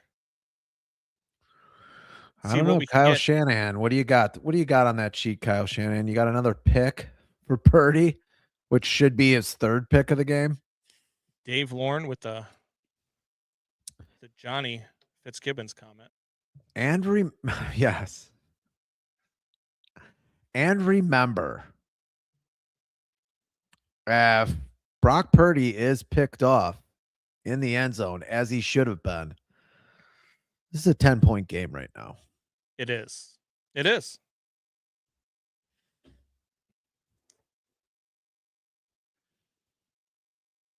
The worst illegal hands of the face call you'll probably ever see. It was. I mean, you just can't stop throw showing that him flag. Stop showing him dancing. Can you even call it dancing? McCaffrey with the ball. McCaffrey's going to run that ball for a hard 4 yards. So it'll be 2nd and 6 for the 49ers. 5:07 to go. That clock's ticking. Bears up by 3. You see McCaffrey digging into his side. He has those back problems. He's getting his back rubbed as well on the sideline. That guy's really, really happy to be rubbing his back. That's all I'm saying. Yeah. That guy is really getting in there, trainer, that's for sure. That guy is really getting in there. It's true, Jeremiah. Bringing 5 guys again. Go get him. Get him. Great Good play defense. by CJ Gardner Johnson. Good job. Purdy or McCaffrey looking for a flag just because the Bears made a play, so he figured there'd be a flag. Yeah, I don't. As we all kind of did. Great play by CJ Gardner Johnson to get his hand in there. Wow. 3rd and 6 now. A big third down here for the Chicago Bears. You figure if you stop them 3rd and 6, they're going to punt here with this much time left on the clock. I don't know what McCaffrey's looking for there. That's a clean play, dude. Yeah. Maybe come back for the ball a little bit more there. Bears bringing 4. They get pressure on Purdy, but oh my God. Your favorite tight end gets the first down. The soft defense and coverage, man. I know. This D-line just cannot pressure. You're right, Jeremiah. This D-line cannot pressure. Especially when they only bring 4. I mean, they did bring pressure there. They had them. Edwards with a nice open field tackle on Tonjes too, but I mean, you've got to. I feel like I got my back. I've been sitting wrong. I feel like I need that guy on the sideline. Purdy with a Help dump out my pass to back. McCaffrey there. That one goes for about 3 yards. Maybe a few other things. 2nd and 7. You want that guy to rub a few other things? I didn't think you heard me. We could just keep talking about the game. We could just keep talking about the game. Do you need keep talking about alone the time? Game. Just keep talking about the game. I knew that wasn't a black candy cane. Oh, shut up. Purdy in shotgun, 2nd and 7, 3:20 to in the 4th quarter. Bears still up. Oh, what big drop right there by Tonjes. And another he had some room to run there, and there's a flag. It's got to be another one. He's pointing to the Bears. Illegal hands to the face. Hands to the face. Kidding me? Unbelievable. Well, let's see what it was. They probably won't show it. Gigantic call there.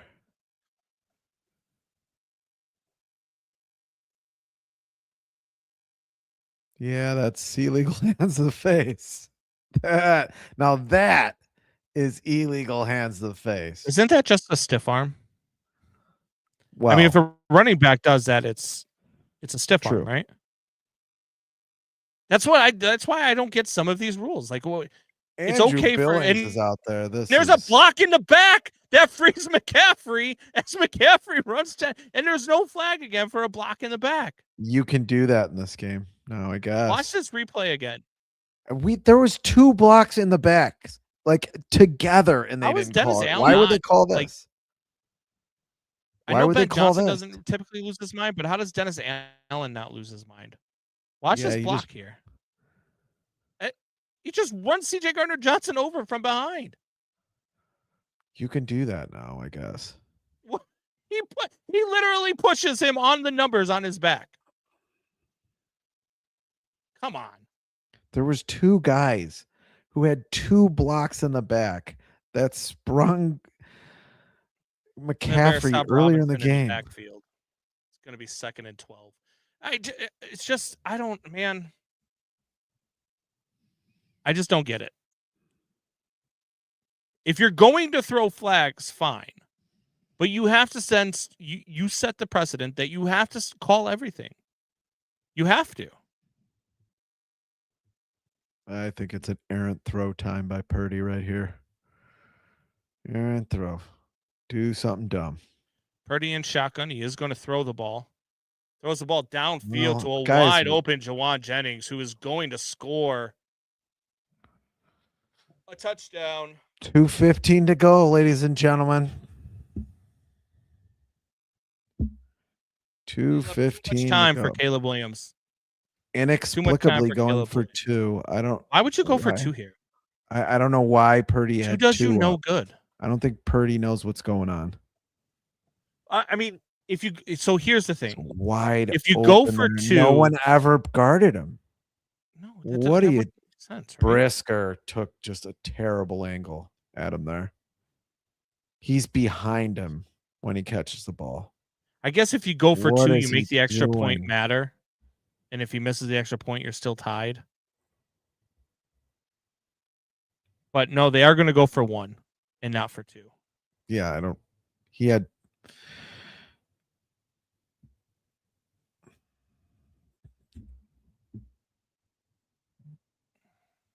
Unbelievable. All right, Caleb. It's terrible defense. Doubting Thomas. Where is Justin Fields when you need him? He's probably waiting for Miami to take the field. Just shut up. He gets one thing right in his entire life.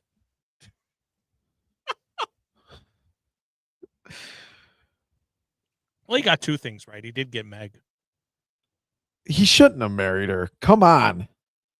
She shouldn't have married him. Well, yes, that's true. Yeah. But so that's what I'm saying. He did 2 things right in his life. I mean, that might have been wrong for Meg to do it, but it was right for Doubting Thomas. Jeremiah, so true. This has got to be the difference in this team next year. Yeah. You let any You've got to have a pass rush. Stand back there. I mean, I still say Kyler Gordon is a huge miss. routes that the receivers are able to go on, and for the 49ers these routes are insane. That one route that Pearsall had in the first quarter where he fakes inside, goes outside. That's supposed to be the end of the route, but he was able to shuffle another 10 yards. Finally, Purdy finds him. It's like the stat that I sent you. When they have Kyler Gordon on defense, they are the number 2 ranked defense in effectiveness. And when he's not there, they're the 28th ranked team in effectiveness. Like Kyler Gordon is a huge miss on this team. Hopefully he's back and healthy in time for playoffs. I don't know the extent of his injury, but the injury he got in pregame warmups. Yes. Where's our number 1 wide receiver? Yeah, he has a stress fracture in his foot. Yeah, and when did he get injured? I don't know when he got injured. But he had been playing with the stress fracture in his foot. Yes, but he was going to come back. Well, that's a 2 to 4 week injury with rest. Yeah, and then the 2 to 4 weeks went it has by. not. This is only his third miss game. No. Yes. The 2 to 4 weeks went by. He was going to come back in the Cleveland game, and he re-injured himself in pregame warmups. No, that's Kyler Gordon. That happened to Roma Dunze too. No. Yes, it did. No, it Jeremiah, did not. Roma Dunze was going to come back, but that was his second game that he was going to miss. He was going to play, but it was cold, and his foot wouldn't handle it. And we knew that was going to happen. I think he re-injured in pregame warmups. Roma Dunze will be back for the playoffs. He didn't injure it in pregame warmups. He just couldn't go. Too damn cold on a frozen field with a stress fracture in your foot. And then now he's out for another 3 weeks? I don't get it. He was out for another 2 weeks because it's only been 2 weeks since that Browns game. The Browns were right before the Packers.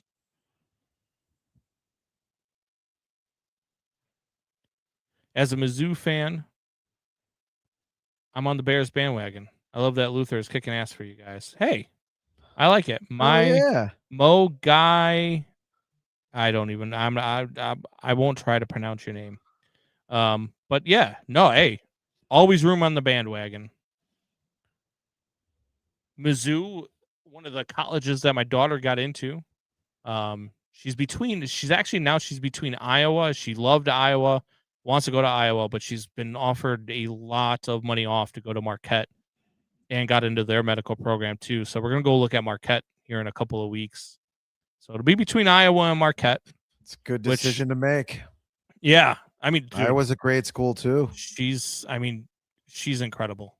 The amount of how many offers that she's getting. How many she got 7 offers. How much yards does she average a carry? I mean, DeAndre Swift with 5 yards there. 2nd and 5 it'll be. It's going to take us down to the 2-minute warning. Bears down by 4. Is she redshirting her freshman year, or is she going to play?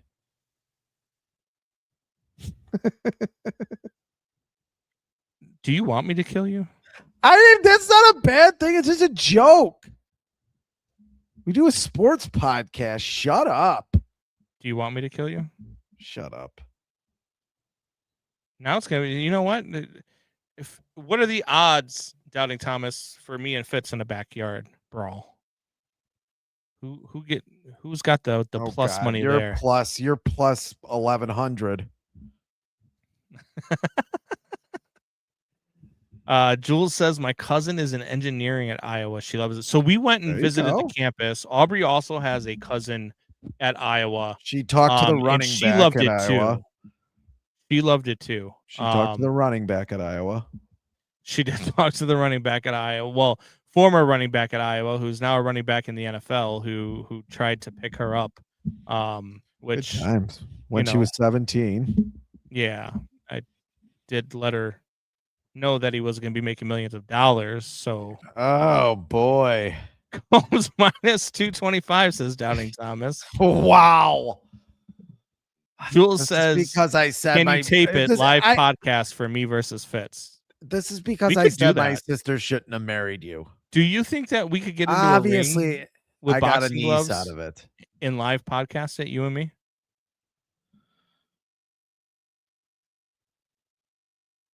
We could do that. Jeremiah says Fitz fights dirty. I do. So you know. That's fine. Any rules will be bent. Combs minus So will your 275. nose. Wow. It's growing. How do the odds grow? Nothing happened. People already put money down. Your odds makers. That's how suck that's over how there. odds grow. No one is As putting soon as money odds on you. drop, people put money on it, and then the odds shift. Nobody's. So far, I'll send people. somebody a just video dropped of- $1,000 on me to I'll win, and so send the odds drop. people a video of you eating a cheeseburger, and those odds are going to change very quickly. Jeremiah is betting. And Okay. then I'll send people a video of me kicking your ass, and then the odds will go back up. Wow. Anyway, Bears coming back to 2-minute warning. 6 wins for the Bears, as we mentioned before, when trailing after the 2-minute warning, and they're in that position again, down 42-38, 2nd and 5. Bears with the ball on their own 40-yard line. Caleb in shotgun. Changes the play. Caleb drops back, looks, doesn't find anybody, goes to dump it off to Swift, but the throw is low. He had to swing it around a Wasn't defender. much there either. And there's a flag on the play, which is probably holding, because why not? Oh, holding on the defense. That's the first Automatic first down. Gotta be the first holding call on San Fran today.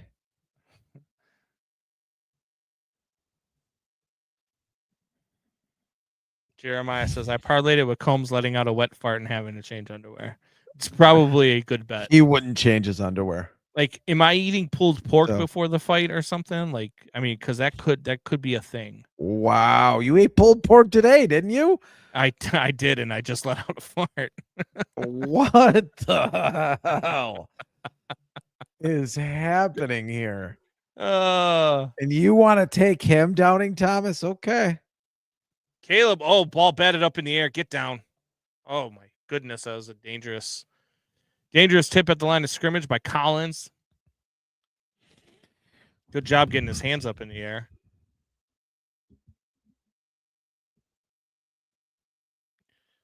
You get a defender like that who jumps, just push him in the chest. Oh, he didn't jump, actually. He got about a half-inch vertical. Yes.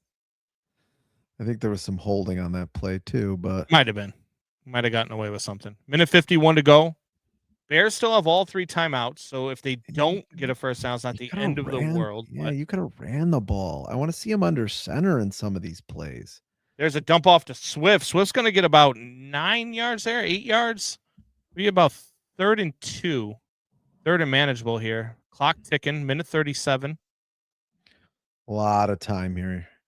You got all 3 timeouts. Colson Loveland and Cole Kmet switch positions. They're both out wide. And it looks like we got a timeout. Niners or Bears? Who called the timeout there? Timeout by the Niners. So they must not have liked the look. So they call a timeout. Minute 24 to go in the 4th quarter. Is it 3rd and 4? 42-38. Okay. 3rd and 4. Probably. I mean, with a minute 24 to go, even though you have all 3 timeouts, this is 4-down territory at this point, right? Absolutely. Jeremiah says, please boot Caleb.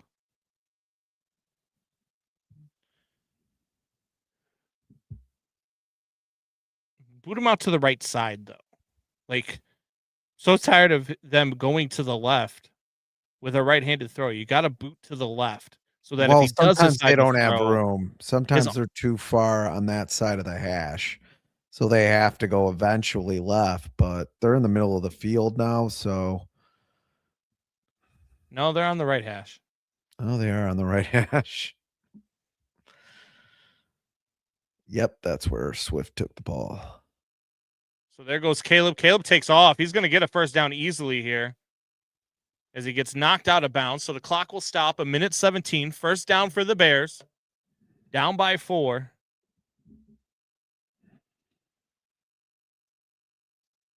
Nice decision by Caleb there. He saw it. Yep. Very good decision.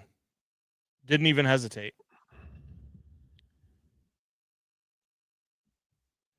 Doubting Thomas called it. Said Caleb runs on either of the next two if it's there. Good call by Doubting Thomas.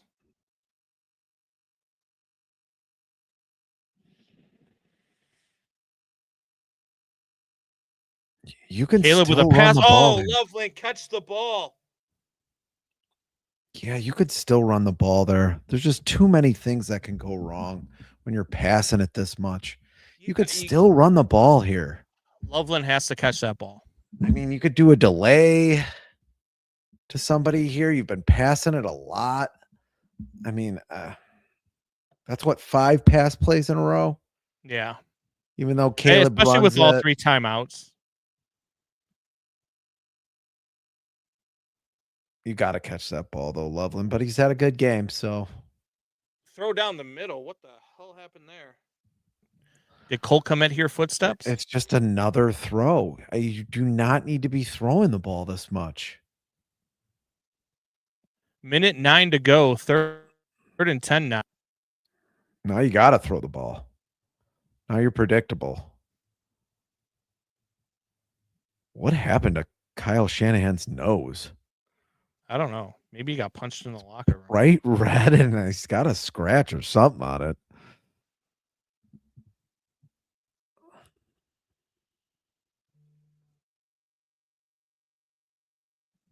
There's a throw by Caleb to the side. Burden's going to get the first down. He's going to get more. He's down to the 30-yard line with a minute to go. Clock is ticking. Right. Doesn't matter. Bears have all 3 timeouts, but they're going to let the clock tick. They're going to try to hurry up here. I don't know about this, man. Too much time off the clock. I know you got all 3 timeouts, but now you're down to 47, 46. They did this before in the Packer 45. game. Here we go. Pass from Caleb. Burden's going to be down. You call it timeout now with 39 seconds to go. It's going to be 2nd down. These games, this team, man, is unbelievable. I gotta stand up. I can't do this. Gotta stand up. I get so nervous during these points. What? Oh my god, dude, I can't. It's the fandom. I can't sit Burden down. really I can't coming sit up still. big in this game. Burden is just gashing them in this game. Like if we weren't on camera right now, I'd be pacing around my basement watching this game, screaming like a madman. Breathe, Combs. Fart again if you have to. Release some of the tension. we gotta get that guy that's massaging Christian McCaffrey over to you. Here we go. 40 seconds. They put a second back on the clock. Doubting Thomas says Burden is officially Shifty. 2nd and 5. Shifty's also the name of the guy that was massaging Christian. Caleb drops McCaffrey back. He's going to roll out to his right. That throw's going to, oh man, he had a guy open too. Yeah. Oh, is that Duvernay? Yep. Had Duvernay open. If he gets that ball up just a little bit, Duvernay's got some room to run. I don't know what. Oof. Oh, you got to hit that pass, Caleb. You need that pass. Yeah, dude, Duvernay scores. He's kind of turning too much and running at the same time. He's in a really weird position there. DJ Moore off to the sideline. He's gassed. Here comes Caleb, 3rd and 5. Yeah, Burden in motion. Caleb drops back. The throw is to Burden. Catch the damn ball. My God. You're just like probably a split second ahead of me. And it sounded like you said he caught the ball at first. I'm just saying. Dude, right in your hands, Luther. He's had a great game today, too. Him and Colson Loveland. 2 big drops on this drive. You almost wish that's DJ Moore there. You almost wish that's DJ Moore there. Very, very pass happy on this drive. Bears call a timeout. You're at 2nd and 5. And you throw the ball again on 2nd and 5. Just a lot of passes. Have they run the ball once on this entire drive? Well, No, but you've also got a lot of misses there. You've got the miss right there by Burden. You've got the missed pass by Caleb to Duvernay, who was wide open and probably scores a touchdown. Yeah, So you but you do got have some misses with the pass though too. So you've still got to be able to connect. You've got to be able to hit those easy passes. And that is the one thing where Caleb needs to get better at. I will say that. I mean, that's the one thing he has to get better at is those simple passes. You've got to see them earlier because Duvernay was open the whole way. There was no reason for you to step back in the pocket and run away. Deliver that pass over the middle. Let Duvernay do the work. You've got to let your playmakers do the work. You got to get the ball into their hands quickly. So here we go. Ball game right here. 4th and 5, 33 seconds to go in the fourth quarter. Bears need to convert here. Caleb in shotgun. DJ Swift out to his left. They're going to put Burden in motion again. Caleb drops Duvernay back. in motion. And there's a throw to Colston Loveland, who's going to get the ball down to the 8-yard line. First down for the Bears. 1st and goal with 25 seconds to go. And the Bears are going to call their final timeout. 25 seconds, 1st and goal. This is the situation that you want this football team in right now with the way that Caleb Williams can play ball late. The roller coaster of emotions with this football team sometimes, man. He was even a tick off there to Loveland. Loveland's open. Just throw the ball. He does that one last It looks like too. he was his 4th option on that play. He might have been looking somewhere else. You're right. He definitely went through his reads there. 26 seconds. 42-38. Bears with the ball. Is it 1st and goal or is it 1st and 10? They have 1st and 10 on the thing. I thought he got down to the 8. Maybe I was 12. 12. Oh, he got to 12. Okay. So the Bears can still get a 1st down. Yeah, but with 26 seconds to go, I guess. Yeah, no timeouts. So the ball's got to be either in the end zone or out of bounds. Good throwaway there by Caleb. 21 seconds to go. Niners are rushing. So Caleb's got to know to get the ball out quick. You probably want to run a couple of sideline routes. You got to have sideline routes. Yeah, and you got to have some alternatives when they are pinning their ears back and coming in, when they're bringing 5, 6, 7 guys. Yes. You need a play that'll confuse the defense here in the secondary because they're going to blitz, and you got to confuse them quick. You have to have a hot route guy here. So here we go. 2nd and 10, 21 seconds to go. Hot route! Caleb in shotgun. Caleb throws the ball over the middle to Loveland. It's a trick play. Loveland dishes off to Swift. That's going to be a 1st down, but no timeouts with 12 seconds to go. Clock is ticking. 10, 9, 7, 6, 5. Caleb spikes the ball with 4 seconds to go. It is 1st and goal. Unbelievable. Trick play there. Dish to Loveland, who tosses it back to Swift. This is the ball game right here. 4 seconds to go. You're going to have the ball on your own 3-yard line. Man, if they could have just got it with 5 seconds to go, you can almost do 2 plays here, but you almost want Loveland to follow Swift there so he can push him once that pile up starts. Here we go. Ball game. Shotgun. Bears lining up. Got everybody out wide. Caleb's looking. Run this if he can. Caleb's looking. No time left. You got to throw it, Caleb. Throws into the end zone. Is that ball caught or did it hit the ground? It hit the ground. Oh. Had a guy wide open in the end zone, but that ball hits the ground, and the Bears are going to lose this one in heartbreaking fashion. 42-38. Look, I'm going to say this. Tough loss against a really good team. Luther Burden's still down in the end zone, by the way, getting attention from the trainers. Look, really good game between 2 really, really good football teams. And see this one in the playoffs again would be fun. Bears have some things to clean up. They have some things defensively they have to clean up. They've got to get better at. And you've got to get better at the easy plays. You got to get better at the simple throws. You almost want another down there on the goal line, but you get down to the 2-yard line. Not enough sideline routes there. I don't know why any defender with the San Francisco 49ers would be yelling and hyping the fans up. You didn't do anything. The clock ran out. Well, they won. I mean, I know, but just don't show yourself for a little while. you won, and next week you get to play for the division championship. You're excited. It's not being a get off my lawn guy. I'm just saying. 62? I'm just saying. There's a time to celebrate, time to not. Yeah, celebrate after you win. Oh my There's God. no I want time to left see where in the this ball lands. Finally, we get a replay of the last play of the game. 5 minutes later. God, just short, man.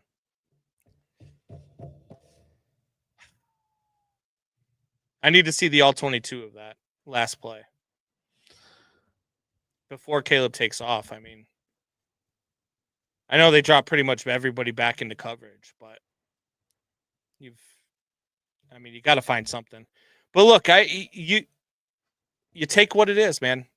It's a tough loss against a really good team, and you put up 38 points on the board. You played well offensively for the most part. You didn't do enough defensively to win the game. No.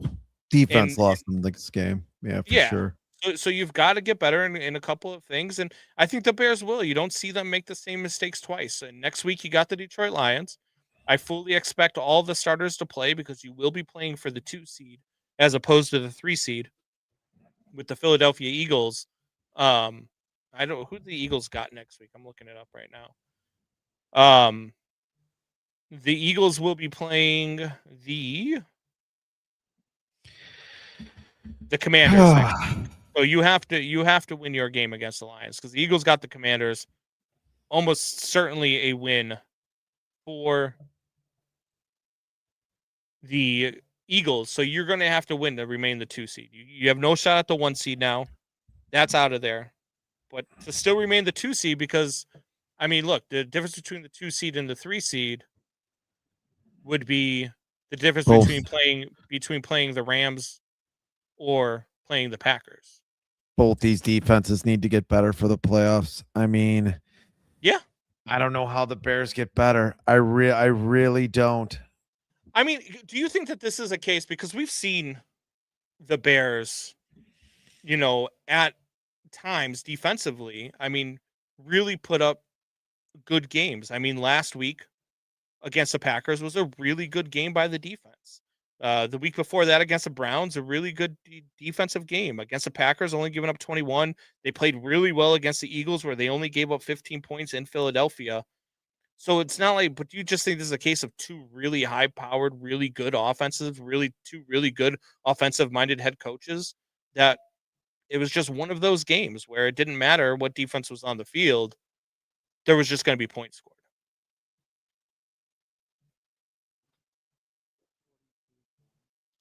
Are you muted? Because I don't hear you. 42 points, though, you give up. That's just a lot of points. I mean, it's a lot of points to give up 38 as well. I mean, you look at the 49ers as well. Let me look at what they've done over the last month because the Bears haven't given up 42. The last time the Bears gave up 42, actually, the last time the Bears gave up over 28 was in that game to the Cincinnati Bengals, where they won 47-42.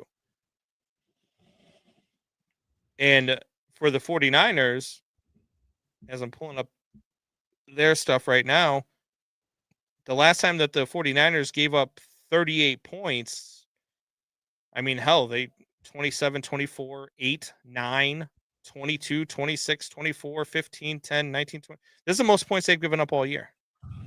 They give it up at home. Before tonight, they hadn't given up more than 27 points. Yeah, you score 38 though. You got to win, man. I just no. Don't get me wrong. I'm not saying the defense did anything. There's a lot of guys, a lot of blown coverages. I agree, but that's what I'm saying. Do you think that? Because I don't think that these defenses are as bad as they showed tonight. Either one of them, because neither one of them have shown that they're this bad throughout the course of the season. Like I said, I mean, the Niners before tonight haven't given up more than 27 points all season. But the Bears have given up 42 before. Yeah, they go 42 in that Bengals game. Yep. But before that, and after that, it doesn't even come close.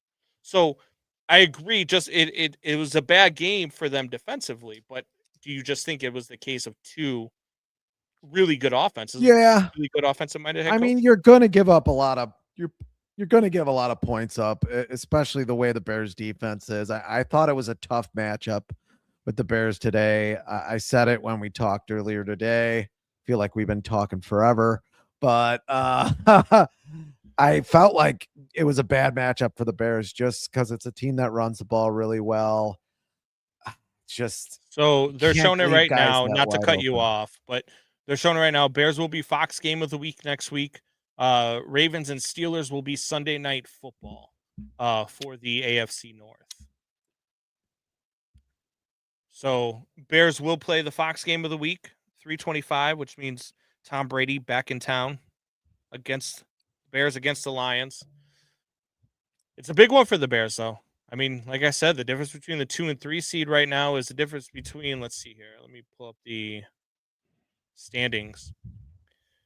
If you're the 2 seed right now in the NFC, you are facing off against the Green Bay Packers. And if you are the 3 seed, you are facing off against the LA Rams.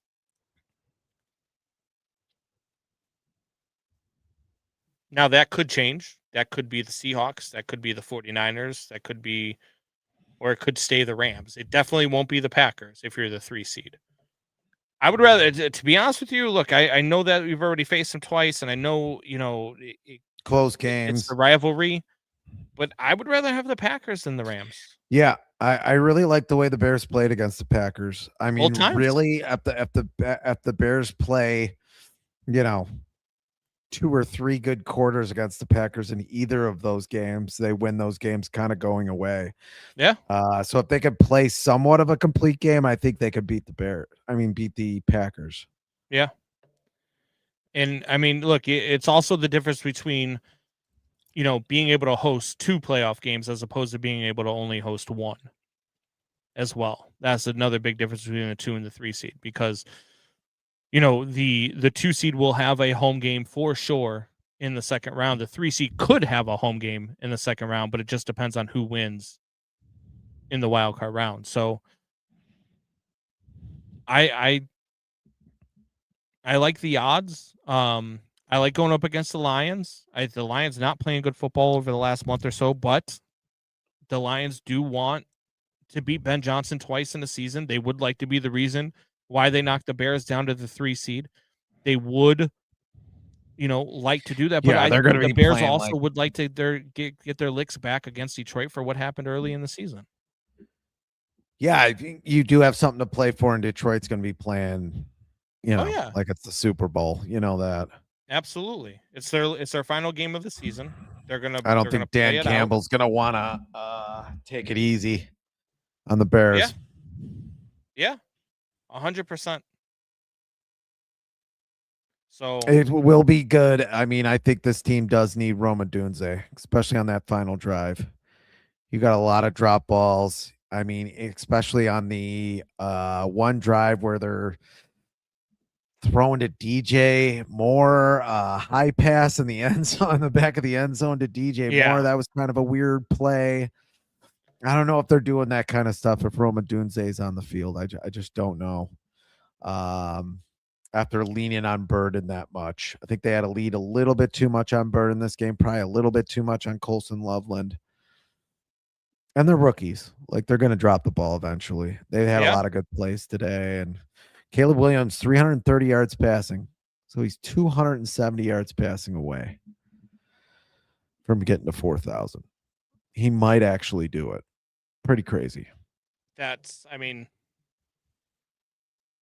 that would be something. Look, I know a lot of people look at that. Look, as long as they win the football game, even if he only throws for 10 yards, as long as they win the football game, that's what I'm looking at there. Impressive showing from this offense tonight in San Francisco, in their home. Look, 2 really good football teams they've played this year. 2 really good. He kind of had Colson Loveland in the back of the end zone. A little bit. Yeah, I mean, he was short trying to throw it into the front of the end. Yeah. Look, Tough play. Two really good playoff teams that they've played, the Eagles and the 49ers, right? And they dominated the Eagles in Philadelphia, in their home. And then they went to San Francisco and scored the most points that San Francisco has given up all year in their home. I like what I'm seeing from this Bears team. Yes, tough loss. I hate losing. But, I mean, good showing. Good showing in both of those games. They played well. But, yeah.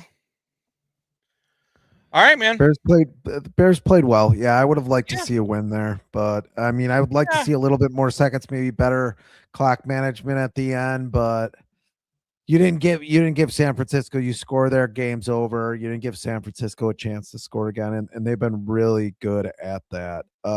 Caleb, 42 pass attempts. Yeah.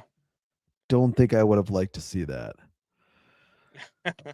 No, you never 22 carries, and 5 of the carries, they only had 17 carries with their running backs. But he had to throw it 42 times. You know what I mean? Like you had to. No, you're never down 2 scores in that game. Yeah, but I mean, your defense isn't holding people, so you have to put up 6. You can't put up 3s, and it showed. They put up a 3 and they lost the game. Yep. And so, it was it's a tough loss, and it's a loss. I hate losing, but look, you've got the Lions next week, and then win 4 straight after that, and you're the Super Bowl champions. I mean, 5-game winning streak is what you're looking for right now with the Chicago Bears. Yep. And so we're going to take it week by week. It's going to be fun. This road is going to be fun. Whether they are the 2 seed or the 3 seed, the Chicago Bears are going to the playoffs. And they'll have a home game. The Bears are going to have a home game in the playoffs. And we don't have Cody Parkey to screw it up. We have Kyra Samuels. Stop. Jeremiah's $900 for the week. Up $900 for the weekend. There you go, Jeremiah. You could buy and sell. You could buy the town you live in there in Central Indiana. I don't know why I'm talking shit about Central Indiana. I'm in Indiana, but it's getting late. It is. It is getting late. Are you ready to get out of here? All right. Is that your cue? It was a good time. It was a good simulcast. It was a good watch party. It's always a good time. Even though you made fun of mine and my child's drawing. Sure,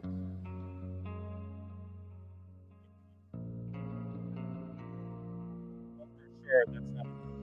And I know for sure you drew it. Till next time, guys.